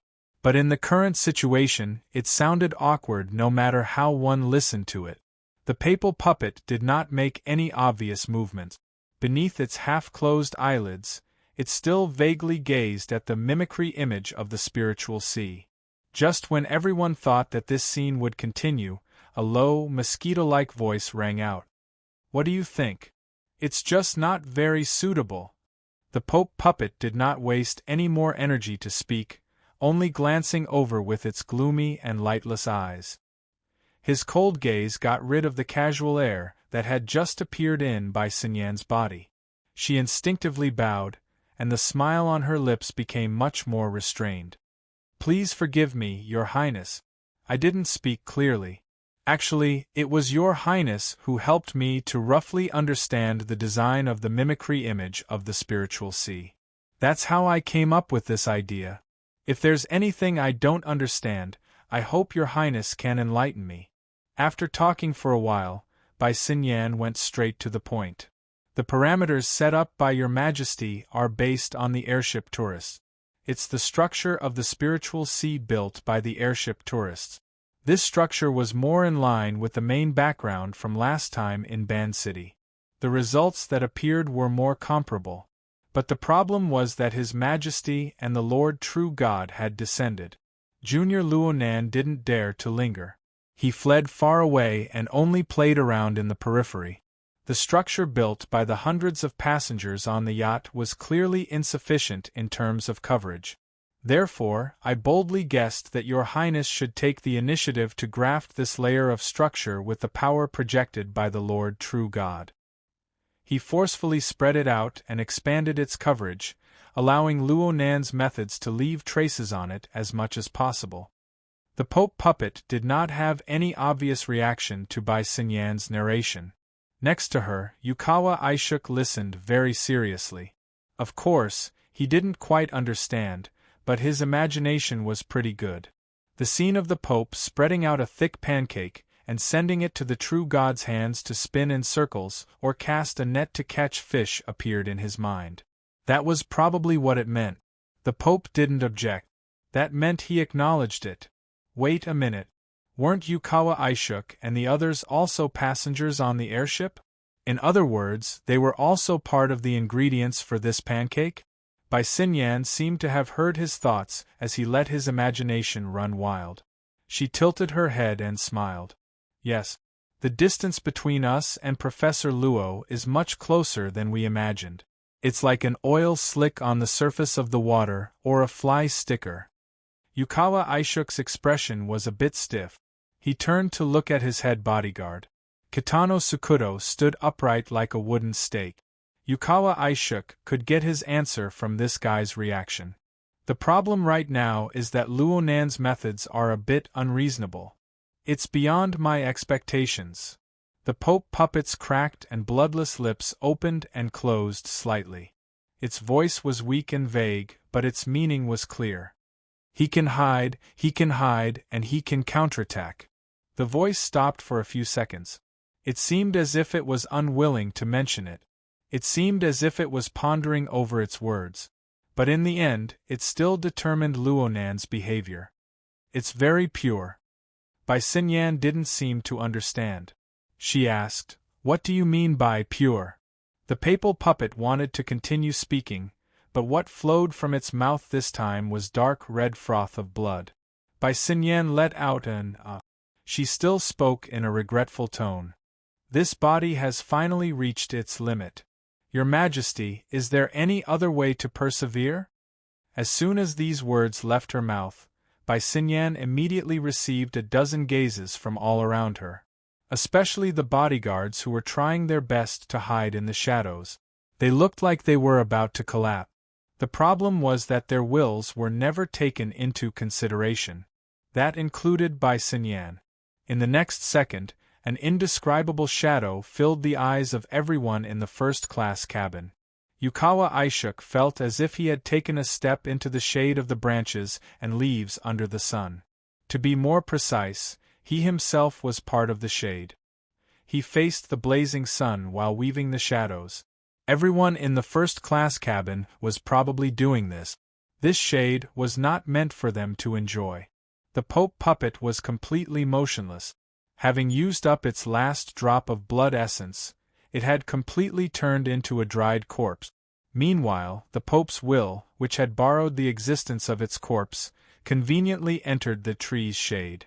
Using an exquisite guiding power, it intersected the branches and leaves in all directions, ultimately forming a tree nest that was the structure of a spiritual vessel. A wonderful feedback came. Yukawa Aishuk suddenly realized that he had a bit of the ability to communicate in the mental realm. This ability was undoubtedly given to him by the Pope. It was also decided by his current state. In the end, the Pope switched to the mode of mental projection. This time, there was no one to act as a power bank.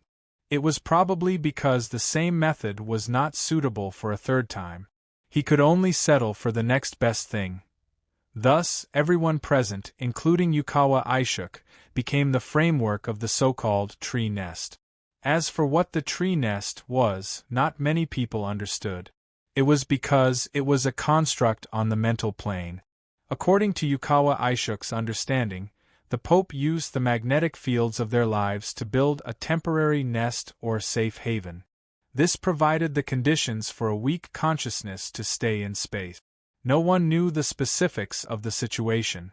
Only one thing was certain. The Pope's consciousness could directly appear in their minds, turning into images and sounds to achieve communication. This is a mental technique, but it is not used on the emotional level of Yukawa. Instead, it comes and goes, directly affecting the spacetime structure. The Pope seamlessly continued his previous evaluation and analysis of Luonan. This was an explanation for purity. Yukawa Aishuk should not have understood this, but in this tree nest shadow state, he muddle-headedly understood a lot of conceptual knowledge. He also possessed the ability to make preliminary analysis. It was as if there was a built-in AI operating. Because it was purity, it broke away from the level of the Pope's design. Although it would still have an impact, this impact was no different from the impact of nature's wind, rain, thunder, and lightning. It was practically impossible to capture Luonan's special interference mode through the sea of consciousness mimicry. In other words, the Pope's plan was ruined. Yukawa Aishuk seemed to have split into two sides. One side had the normal thoughts of a mortal, and the other floated on the supernatural plane. He did not even have the time to fear before he was pushed forward by the surging pressure of information. He could only do his best to adapt to his current state. The Pope was still communicating with Bai Xinyan. It's still useful. At least we know the upper limit of Luonan's level. He's much stronger than expected. And we also know that Luonan's forte is not in making a fuss over people's emotions. Instead, he bypassed the path of controlling other people's fates and entered the domain of pure configuration design. Especially space-time configurations. It's still related to the situation in Ban City. Without the restrictions of the material plane, the Pope was a lot more talkative. And it was the exquisiteness of his words that made Yukawa Aishuk think, I wonder how Luonan feels when he's being studied by an extraordinary? Amidst his thoughts, Yukawa Aishuk suddenly felt that the sunlight behind him had suddenly become extremely hot. At the same time, his fleshly body also captured a new wave of lightning and thunder. This made him understand. Becoming a tree nest, embedding itself into the mental framework, meant that it was closer to the battlefield? In a trance, a part of Yukawa Aishuk's consciousness was thrown into the depths of the hazy void. He touched upon the ever-changing battlefield of the true God and Luonan. Even though his brain was now implanted with the AI, he was still unable to experience the exquisite details. He could only feel some vague, symbolic feelings. Luonan really did seem to be embedded in the depths of the void. It was like the hidden chain lock of a precision machine. When it twisted and turned, there would be some deformation inside. But on the outside, it was always in a stable and smooth state. It satisfied the psychological instinct of people to pursue order. Not only did it conform to people's psychology, but it also conformed to the laws and principles of the world. Chapter 854. Yukawa Aishuk watched with rapt attention. For him, the battlefield outside of the intercontinental airship was still flashing with blurry images. But after seeing it many times, a certain logic naturally formed. As time passed, his condition improved significantly. In his days, it was as if an invisible thread was pulling him to a higher place, allowing him to see more clearly and more thoroughly. Everything happened in the shadows. It was silent and undetectable. It was as if a god had blessed him. His train of thought became exceptionally clear. He was no longer constrained by the present situation. He made some expansions and extensions. He felt that a true god's method of pursuit was like a dragnet. Luonan was like a fish in the net. The dragnet itself was very large. There was a certain amount of space for movement. The mesh was not small either. There was a possibility of escape at any time. Now that the airship was forced to turn back, it was advantageous for the true god and the Pope. After all, the closer they were to Ban City, the greater the control the true god had over the dragnet. They could shrink the mesh and give Luonan more pressure. Unexpectedly, you have the potential in this area. The Pope transmitted telepathically. The direction was very clear. It was directed at Yukawa Aishuk.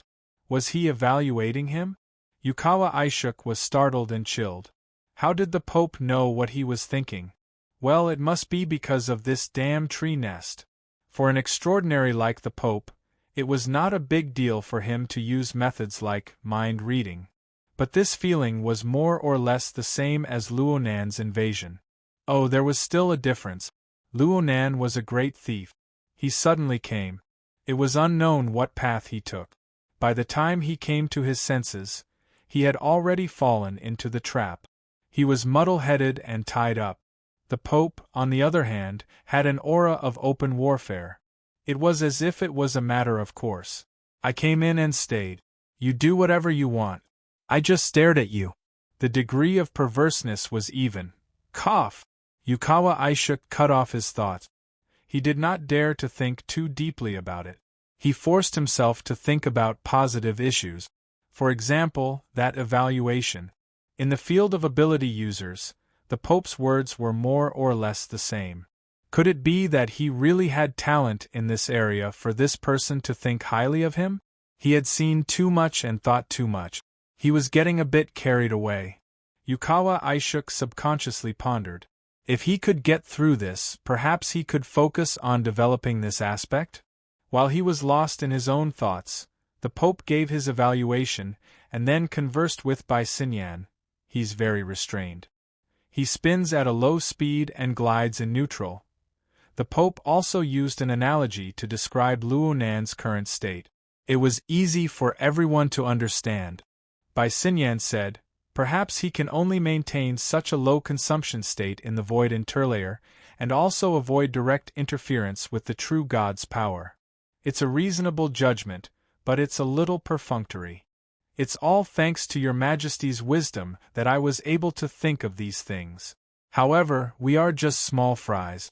It's fine for a short period of time, but if we continue to act as the carrier of the tree nest, and bear the pressure of Swanee's calculations, I'm afraid we'll soon be unable to do as we wish. So far so good. The Pope's reply was so cold that it made people's hearts sink. However, no one dared to contradict her. By Sinyan's actions were already extremely out of line. Yukawa Aishin's heart was stupefied. So that's how it is, but that's the only logical explanation. Who in this world was born with knowledge? Even if there was such a thing, it would most likely belong to the young man outside the airship who had dealings with the true God and the Pope. The pain came from the comparison. The clearer his heart was, the more bitter the comparison was. At this moment, Yukawa Aishin felt as if there was a poisonous spider crawling in his heart. Its limbs scratched the tip of his heart, and there was a web of silk entanglement. There were no external injuries, but he always felt as if poison was slowly seeping in. It was extremely stifling. But in this current state, he could not help it. Very quickly, his attention was drawn away by the miraculous changes in the hazy void. Even though Yukawa Aishin knew that this was only a temporary ability given to him by the Pope, he still enjoyed the process of being able to observe, analyze, and make judgments. After all, this was an extraordinary ability that he had always yearned for. Its level was high, its profoundness was profound, and it far exceeded his imagination. He greedily perceived the mysteries within the structure of space and time, especially from the perspective of the true God and the Pope. After he shared the Pope's burden and received the blessing, it became easier to cut in and understand. Well, he still seemed to understand, but he wasn't. Especially when his rationality was still a mess, but he always felt that there was a side of his heart that was crystal clear and crystal clear. I still have talent, it's just that I haven't developed it yet. Yukawa Aishin kept encouraging himself. As the head of a large family, he did not lack confidence.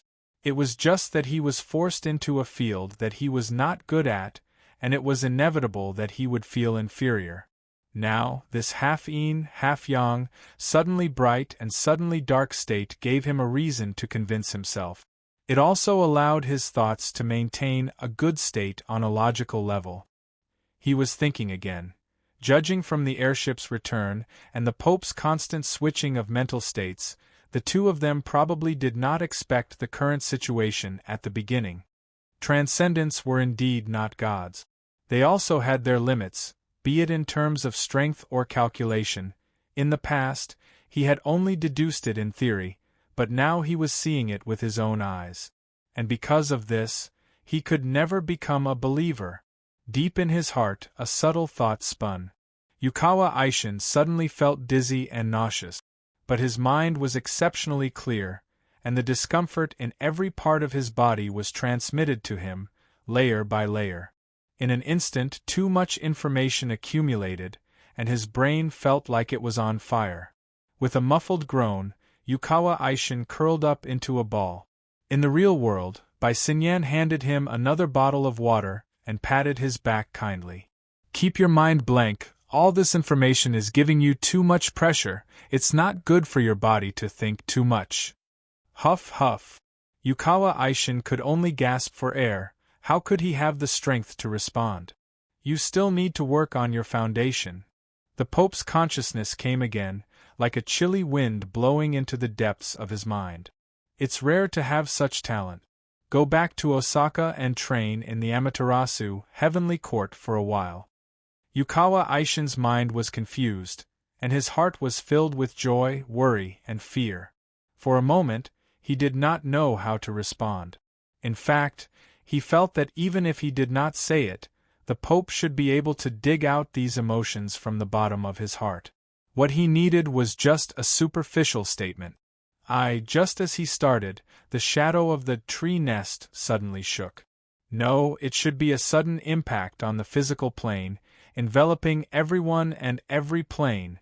Everything happened so suddenly that Yukawa Aishin didn't know what angle he should observe from, but in the end, he didn't have to choose. Because at this moment, whether it was on the spiritual plane that the Pope was guiding or on the physical plane that his mortal body could perceive, there was a sudden rush of water vapor and a sudden coolness. Sinyan made a footnote for this phenomenon. "Finally, we hit it." Chapter 855. The intercontinental airship had completed its turn. It was as if it had crashed into a cumulonimbus cloud. Plentiful water vapor and high-altitude astral winds intertwined, instantly blurring the portholes on both sides. Then, a nearly parallel waterline was drawn above the airship. In the dark environment, the cloud was like a demon. It danced outside the porthole and was cut into pieces by the waterline. Yukawa Aishuk looked at the changes in the environment between light and dark. He was suddenly inspired. In his daze, he forgot about the severe discomfort in his body. At this moment, he seemed to see the aftermath of the collision between Luo Nan and a true god in the void. The collision was so intense that even the sealed cabin seemed to be leaking. Yes, it was the feeling of water vapor blowing on one's face. Yukawa Aishuk saw Kitano Suzuto subconsciously wipe his face. Kitano Suzuto's back was facing the direction of the airship. The Pope communicated with by Xinyan in the shadow of the tree nest. This was his evaluation of the sudden phenomenon. Nothing solid. You've locked onto it? No. The progression is so beautiful. This was the first time in Yukawa Aishuk's memory that the Pope had an emotional sigh.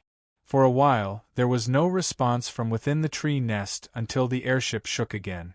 The second wave, the third wave, the shaking of the airship was closely related to the structural changes in the depths of the cloud. Due to the distribution of computational pressure, the relevant information flowed and circulated in the shadow of the tree nest, peeling off layer by layer. Of course, some people knew less and some people knew more. Yukawa Aishuk could see it relatively clearly. He knew that the water vapor cloud was the product of the collision between Luo Nan and the true god. Luo Nan used the condensation ring as the basic interference core. It was destined to rely on an abundant water vapor environment. The true god carried out a strong suppression. The collision of the two sides on the material plane caused the water vapor in the sky to condense and explode abnormally, creating this cloud phenomenon. Because of this, the cool feeling of the water vapor was able to penetrate the obstruction of the airship's outer shell and directly affect the people's bodies and minds. It's mixed with fragments from the collapse of the void. If the intensity is increased, this airship will be cut to pieces. But then it will be completely at the extraordinary level. Yukawa Aishuk's thoughts seemed to have left his identity as a passenger and jumped out of his own dimension. With incredible focus, he observed and evaluated the increasingly intense battle. Luo Nan and the true god were currently locked in front of the airship, in contrast to the aimless pursuit of Luo Nan. Because of this, the scale of the cumulonimbus cloud that the airship crashed into continued to expand. The airship's strategy was to increase its altitude in an attempt to avoid danger, but the effect was really suspicious. Dark clouds continued to surge in the surroundings. Between the layers of clouds, lightning and fire swam about, flickering and extinguishing. Some of them even struck straight at him. Although they were all blocked by the insulating armor on the outer layer, the thunderous roar still crushed in. Each strike was louder than the last, each strike stronger than the last.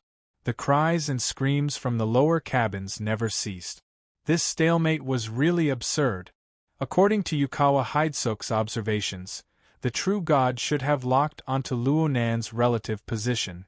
It was relative to Luo Nan's current functional region within the spacetime structure. Right now, he was still bombarding Luo Nan's outer shell. He had yet to truly explore the core. Luo Nan was still hidden deep within the void, and the true god was constantly trying to squeeze him out from the spacetime structure. For this reason, Luo Nan adopted an unprecedented proactive attitude. He forcefully interfered with the plentiful water vapor of the material plane, forming some sort of defense system. He used the mutual interference between the mental and the material plane to continuously dissolve the true god's attacks. This was what the Pope meant by progressive levels. Thoughts that even he himself found hard to understand revolved wildly in Yukawa Aishuk's mind. It was like a drill, drilling deeper and deeper, getting closer and closer to that mysterious and unfathomable level. But unwittingly, he drilled through the limits of his body. In the end, he collapsed. His vision went black, and his mind suddenly went blank. Yukawa Aishuk's figure fell forward, falling out of his seat. Fortunately, Kitano Sueto reacted in time. He extended his arm to block, preventing Yukawa Aishuk from hitting the ground. But at this moment, The shadow of the tree nest was affected by Yukawa Isuke's mental disruption. It lost an important support, and the structure of the mental plane suddenly shook. Yukawa Isuke fainted in time, so he wasn't affected. As for the others, whether it was by Xinyan, Kitano Sueto, or the group of bodyguards, they were all affected to varying degrees. For a moment, the sky was dark, and there was strong light and high temperature that penetrated the shadow barrier. It was much more refreshing than being exposed to the sun. Several people let out muffled groans. Most likely, they suffered damage on the mental plane. The Pope's telepathic thoughts paused for a moment, and then the structure of the tree nest returned to normal. But at this moment, the mummified puppet suddenly fell to the ground. Bai Xinyan, who was in front of him, didn't reach out. She watched as the corpse fell to the ground with a muffled thud. Bai Xinyan's eyebrows twitched. She could confirm that the Pope had left the last bit of blood essence in the puppet's body to save the situation. He had burned it in this accident. She sighed. Sometimes having the ability is a problem. Yet, the Pope's telepathic thoughts were quite steady. He didn't have any intention of venting his anger, and he couldn't find a reason to be angry. Anyone with eyes could see that Yukawa Isuke's fall was almost certain. His thoughts were unexpectedly compatible in the field of space-time configuration, which caused the analytical pressure to be too great, and his physical fitness couldn't keep up. It was like using a primitive single-cylinder engine to drag a heavy truck, and still having to run at the speed of an F1, it was only a matter of time before the tank exploded. Since the Pope had used the structure of the tree nest to divert some of the pressure to others, and obtain the effect of reducing the pressure, he had to bear the corresponding risk. Bai Xinyan timely said, "Misfortune may be a blessing in disguise.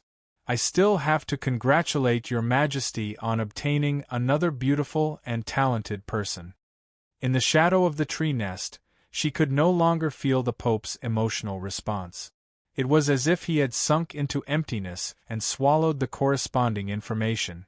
But Bai Xinyan still had a feeling that something had been hooked by an invisible claw, and disappeared without a trace.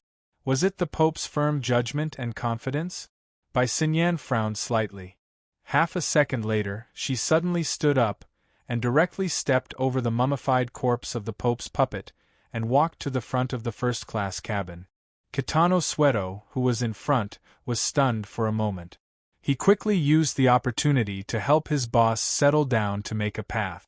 The Pope was still there, but the puppet still had some kind of symbolic meaning. When the puppet fell, it was as if a switch had been flipped, and an invisible layer of restraint was released from the body of the people. Bai Xinyan was only the first to verify it. The advantage of intercontinental airships over traditional passenger planes was that they were stable, safe, and relatively spacious.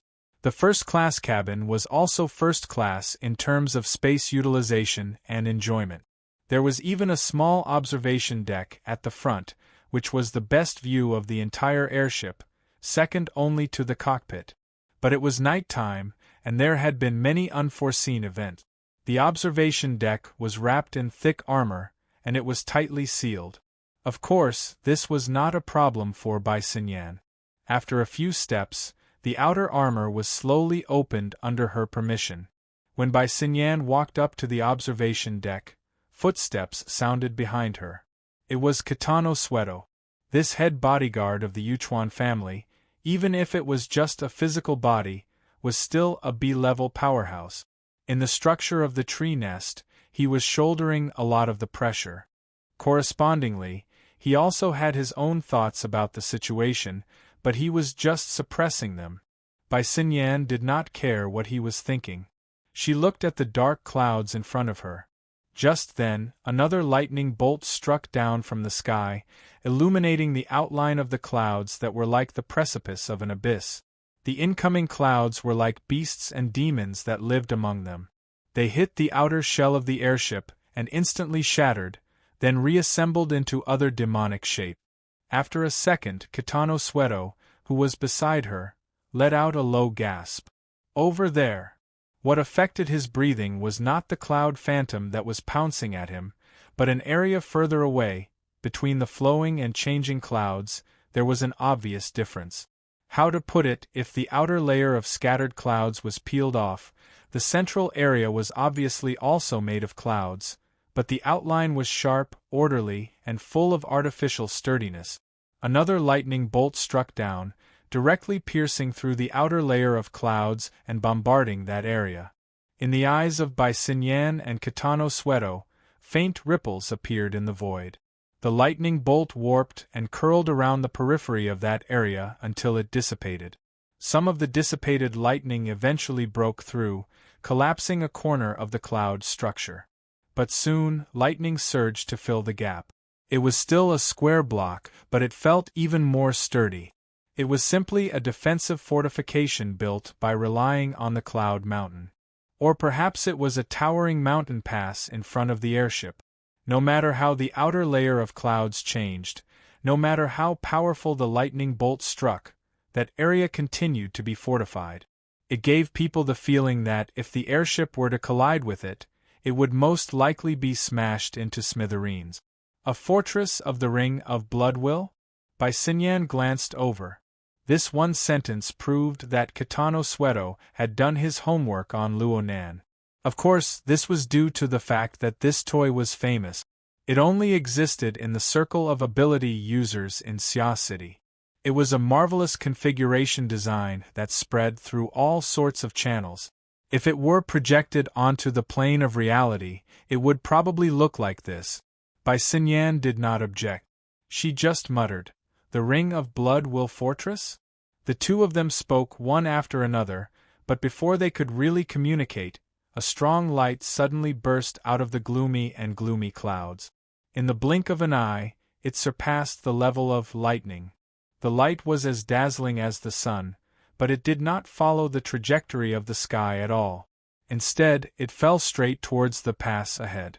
At this moment, the cumulonimbus clouds with abundant water vapor seemed to have been ignited. Chapter 856. Under the strong light, Bisignan and Kitano Sueto squinted their eyes. The cloudy void in front of them had turned into a giant steamer. Everything was blurred and distorted in the steam, including the pass in front of them. However, the pass area was somewhat out of place with the overall environment. It had a certain degree of resistance, so when the falling sunwheel smashed down, there was a slight deflection. Distortion against distortion. Time and space were stagnant for a while. The momentum of the impact slowed down, and the scene in front of them became more and more blurry. Illusion? Real world? Kitano Sueto was a typical physical type of person. As long as any supernatural situation did not really affect him, he would be suspicious. He still did not hear Bisignan's answer. As for the Pope, the moment Kitano Sueto's mind hooked with the madam, he suddenly felt dizzy. His feet seemed to have lost their support, and he felt a strong sense of falling. As a physical type of person, maintaining balance was a natural ability.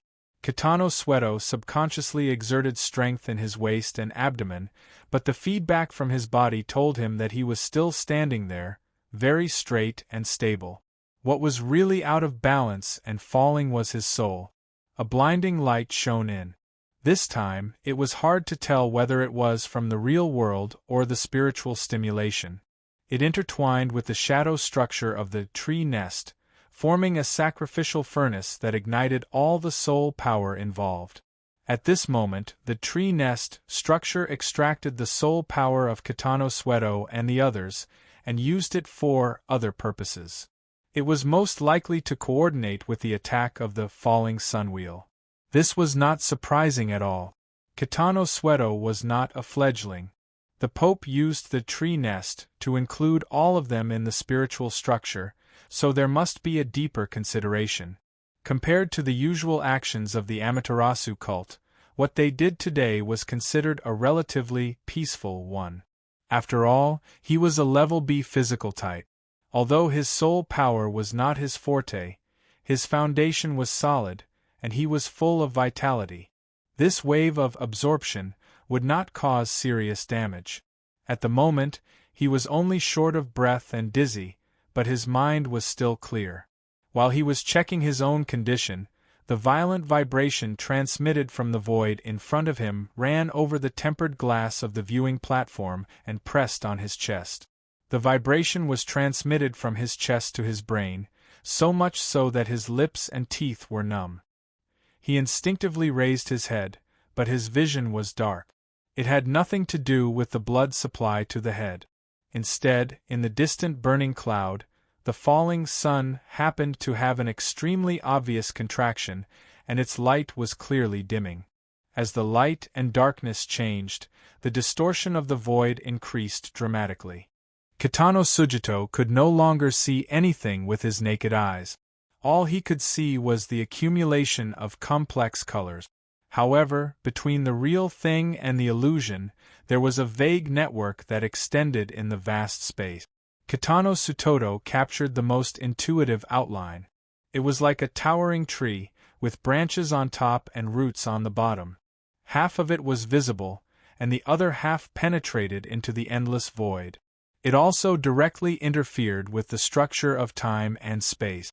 The sun wheel, that ruled over the changes in brightness and darkness in the sky, was also inextricably linked to the outline of the veins. Great divine treasure of the Fusang divine tree. Any ability user in Ban City could guess this answer based on their instincts. But what was special about Hoshino Sujito was that his spirit and perception could follow the veins of the roots in the void and explore into a level that was unimaginable in the past, allowing him to see the most intuitive details. Am I also talented in the structure of time and space? As the absurd thought popped up in his head, Hoshino Sujito also saw the brilliant sun wheel held up by the branches of the giant tree, like a tomahawk in the hands of a giant god. After the first attack failed, it slightly retracted and then smashed down again. Crack! The pure explosion on the spiritual level crushed Hoshino Sutoto's mind. His mind was tightly bound to the extraordinary image of the sun wheel and the giant tree. When it collided with the pass in the clouds, he felt most of the details inside and also had to bear the surging impact from every detail. With a muffled groan, Hoshino Sutoto's brain felt like it was forcibly split open and filled with hot magma. The pain was far greater than the damage from having his soul power sucked away.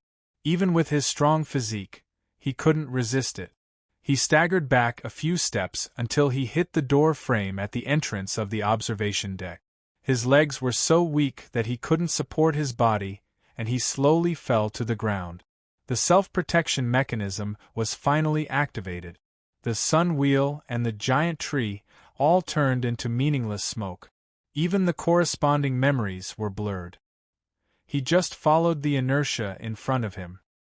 He opened his eyes wide and watched the distortion around the pass in the clouds push to the extreme, and the abnormal contraction of the sun wheel also pressed to the extreme. When things reached an extreme, they would move in the opposite direction. In just 1,000th of a second, an unprecedented strong light burst out.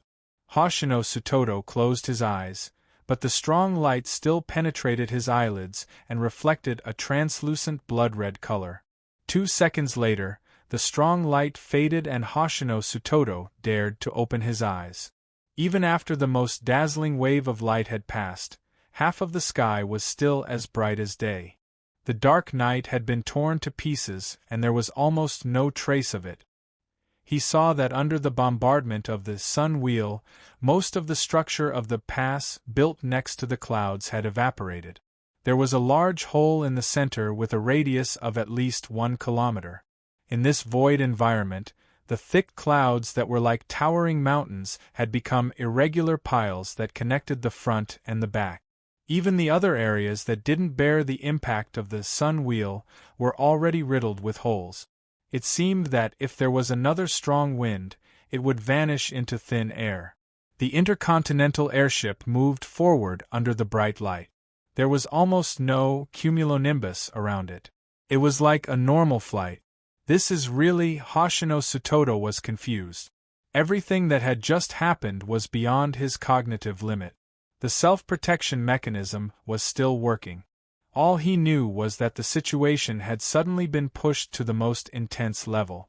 In the blink of an eye, there were only ruins left. At this time, he saw Bai Xinyan, who was still standing in front of him. The most intense scene had passed. Everyone was finally able to focus on something that they had neglected before. This mysterious woman stood perfectly straight from the waist down, but her upper body was leaning forward. She stretched out her arms against the tempered glass wall. Her body trembled as she breathed. It was clear that the other side wasn't having a good time either. Hoshino Sutoto opened his mouth, wanting to ask a few questions, but the smell of fresh blood rushed up his throat. His mouth and nose were already wet. The relatively weak capillary network had nearly burst clean. He choked and coughed. Blood sprayed everywhere. He was in a sorry state. Bai Xinyan must have heard the cough. She exerted some strength in her arms and turned around to look. Her expression was calm, but her face was pale to the point of being transparent. Hoshino Sutoto coughed out the blood clot in his throat with great difficulty. He asked in a hoarse voice, "Is he dead?" He was obviously referring to Ronan. Bai Xinyan curled her lips. "I'm not sure, he isn't." The Pope's telepathic thoughts had been absent for a long time. They reappeared and reverberated within the tree nest. But his words confirmed that the structure of the mental plane had already lost its stability. The telepathic transmission was illusory and illusory. There seemed to be a dark flame burning in the corner, creating disturbances from time to time. The Pope, however, had no intention of mending the situation. He described in detail what was happening at the moment in a rare instance. "We have broken the framework that he had erected, and broken the rules that he had forcefully inserted, but there is still a certain distance between us and his existence." Distance. Maybe it's only a centimeter. Maybe it's 1,000 kilometers. Maybe it's in another space and time. You mean, there is no point in delving into this. Look, the fortification is being restored. In fact, we are shuttling through its huge and precise construction site. Every water molecule we have come into contact with could be the building material for the next construction. Even though Hoshino Sutoto's spirit was extremely dispirited, he still subconsciously turned his gaze to look through the viewing platform. He looked at the gradually darkening sky and the scattered clouds. In fact, he couldn't see anything special about it. It was probably because of his first impression. He felt that the flying cotton-like objects around the airship were suffused with a faint spiritual light. There were faintly discernible trajectories that interweaved to form the outline of a grand building. At this time, Bai Xinyan asked, "What do we do next?" "We don't do anything. That attack just now practically mobilized all the power that can be mobilized at this distance. Since we weren't able to make the final decision, we won't be able to do anything to him for a while." Bai Xinyan and Hoshino Sutoto didn't know how to respond. If the Pope's words were to spread, Luo Nan's evaluation in the inner world would probably soar by several levels. Oh, it seemed like there was no one who could rise by several levels? After a few seconds, Bai Xinyan said, "Your Majesty exerted force just to reach this conclusion?" It sounded like sarcasm at first, but in reality it was very formal. The Pope's response was very calm. "I just feel that there is no need to hold an educational competition. Young people are so pure. They are researching this battle on the spot. They have probably forgotten their original goal. Do they want to be high profile? Or do they want to be low-key? Huh! What's important is that Qianju has been led into a rhythm by him. She has forgotten today's goal. Fortunately, I still remember. Your Majesty's goal is to find that interferer of Ban City? You suspect that it is Luo Nan?" Bai Xinyan's telepathic thoughts suddenly became straightforward. The Pope took advantage of the situation to continue. "Look, the situation has become clear. Today we have at least verified that he has this ability. Don't say doubt. That will only make people more confused." Confused? His ability exceeds expectations, but his critical performance deviates. He can't see through the inside. Of course he will be confused. Oh, so he encountered a confusing choice when doing a multiple-choice question? The Pope's telepathic thoughts seemed to be laughing. Child, reality has never been a question. Only a young man with a straight and narrow eye would need to be matched one by one, to be flawless. Right now, I just need to know that he is a fellow that needs to be taken seriously. The telepathic thoughts continued, but the structure of the tree nest could no longer support itself. It suddenly collapsed and turned into nothingness.